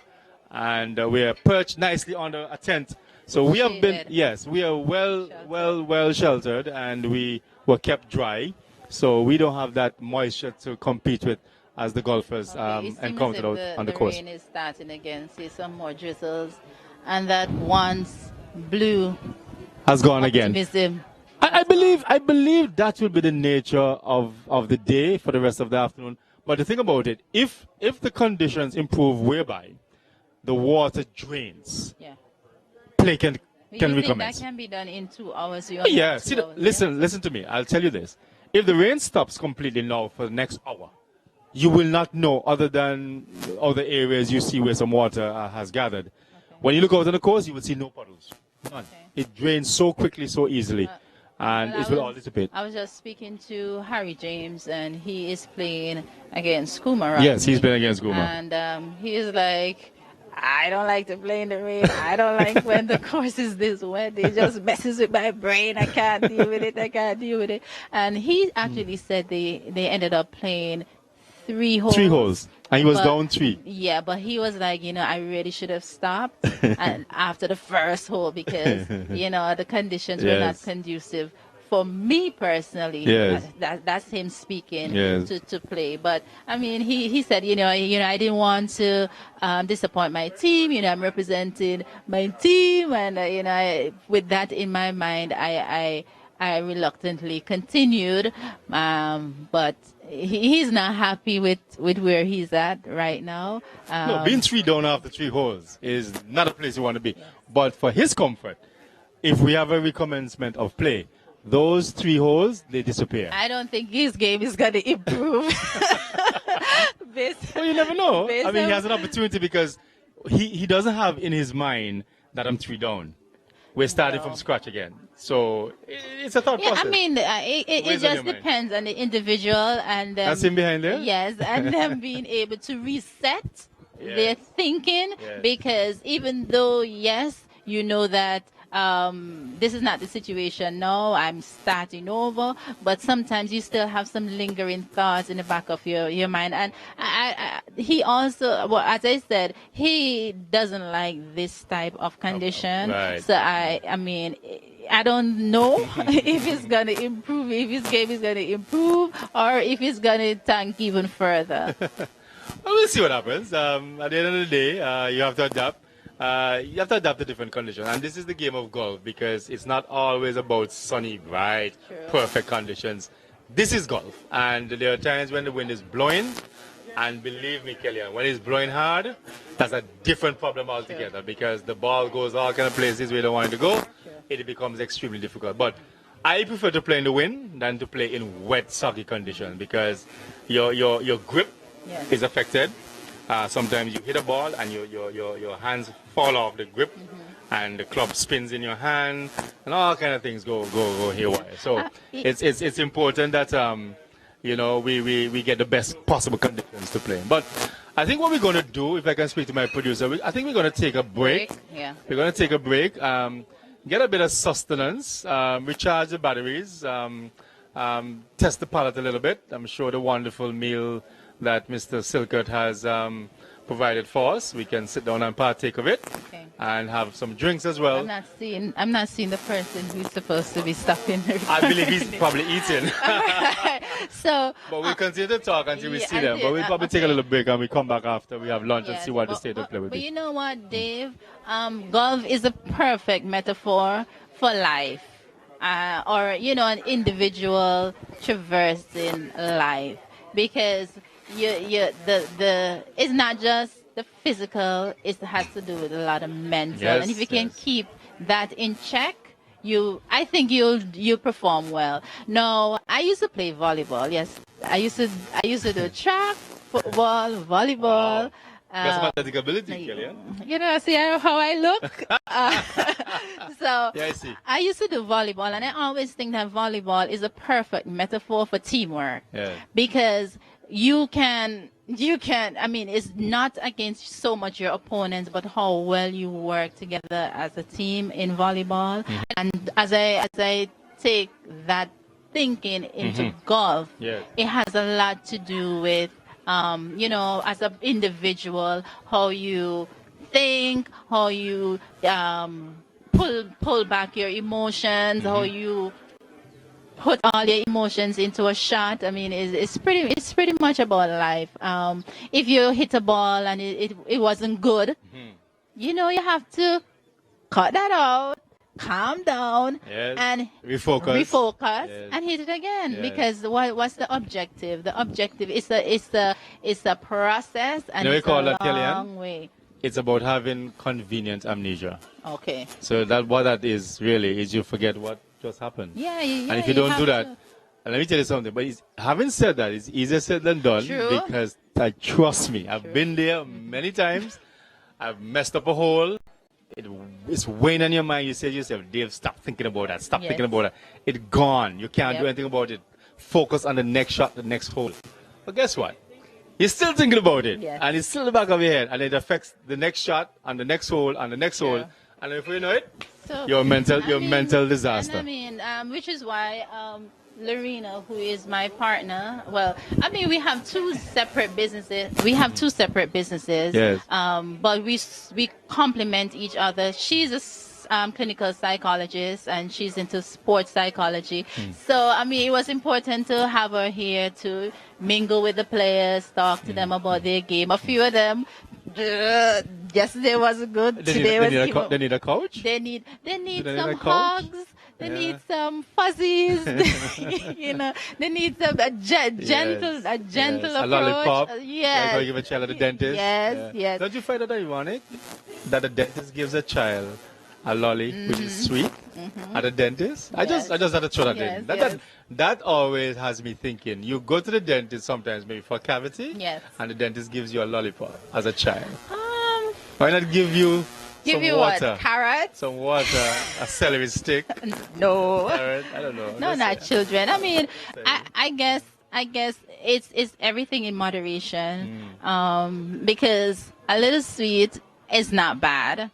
It's just when you overindulge, that's what causes the problem. That's with everything else, yes. Too much of one thing is bad for you. Yeah. Well, I see our cameraman. I don't see our producer, but I think our cameraman can basically assist us with this. We're gonna take a break in just a few minutes because we're gonna have some lunch and just recharge our batteries. We've been going from since 10 o'clock. I know I have been going from since about 10 o'clock, minutes to 10. So I need to recharge the batteries. You did a good job, Dave. Thank you, Kelly. Not everybody can talk for so long. I know. It's my curse or my gift. I don't know what it is. Today it's a gift, and we're very thankful. Yeah, it's my gift, and some people might say it's a curse, but sometimes it comes in handy. Yes. But what's important is not just talking; you have to talk sense, right? Yes, true. Right. But it's all about the experience, and it's all about us here at Cedar Valley. And once again, if you're just joining us, shame on you. That's an indictment on you, but we welcome you nonetheless to our Facebook page, our Facebook Live streaming. We are, of course, streaming on YouTube as well. So we welcome you, and it's all about the PIC Insurance Canada Invitational Challenge. Second year running, started last year. The inaugural tournament took place last year. And second year running now. As I look out, Kellyanne, the water that you saw on number 17 number 17 fairway, has basically disappeared because it's coming through the trees. It's running across number 18 fairway, and it runs right into the range. So in about 10-15 minutes, that water is gone. What did we learn in geography about water and terrain and the physics of water movement and all of that? It moves. And water takes on the shape of its path. Okay. All right. So if you put a teaspoonful of water in a tube, it takes on the shape of the tube. Okay. If you put a thunderstorm that creates a flood type scenario, that water, if you're trying to fit it into a test tube, what happens? You can't fit it in a test tube, right? So it's going to burst that test tube and find another part around the test tube, meaning it will knock down trees, it will take away cars. So that's my explanation as far as the physics is concerned. Stop testing me in geography, Kellyanne. Now, our producer is here. If you want to say something finally, before we take a little break and go back to our initial position, which is back in the clubhouse. We're going to take a little break for now, get some lunch, and I'm sure our producer and our cameraman want to eat as well because they have been doing a wonderful job just to keep us on. Smiling. Keep us on air, and not only that. To their credit, I have gotten some feedback where not only the quality of the audio is on point, but the quality of the video is on point as well. So we want to say thank you to Jupiter and his team for providing such excellent coverage in terms of our video streaming, our audio part of the streaming, because we can create miracles with little or no resources, and that's exactly what we're doing here. A web camera, a standing camera, a laptop, and an internet box. That's what we said, Jupiter. That's all we need, and some wires, and we create magic. And that's all we need, and an excellent co-host that has been with me since yesterday. Thanks so much to Kellyanne. We'll be back in a few minutes, hopefully with some golf. so we can report on what's happening on the state of play. We're hoping that that will be the situation. But for now, we're going to say goodbye. Thanks for joining us. And we'll come back to you in approximately an hour, 50 minutes, hour and a half or so. Until then, see you soon.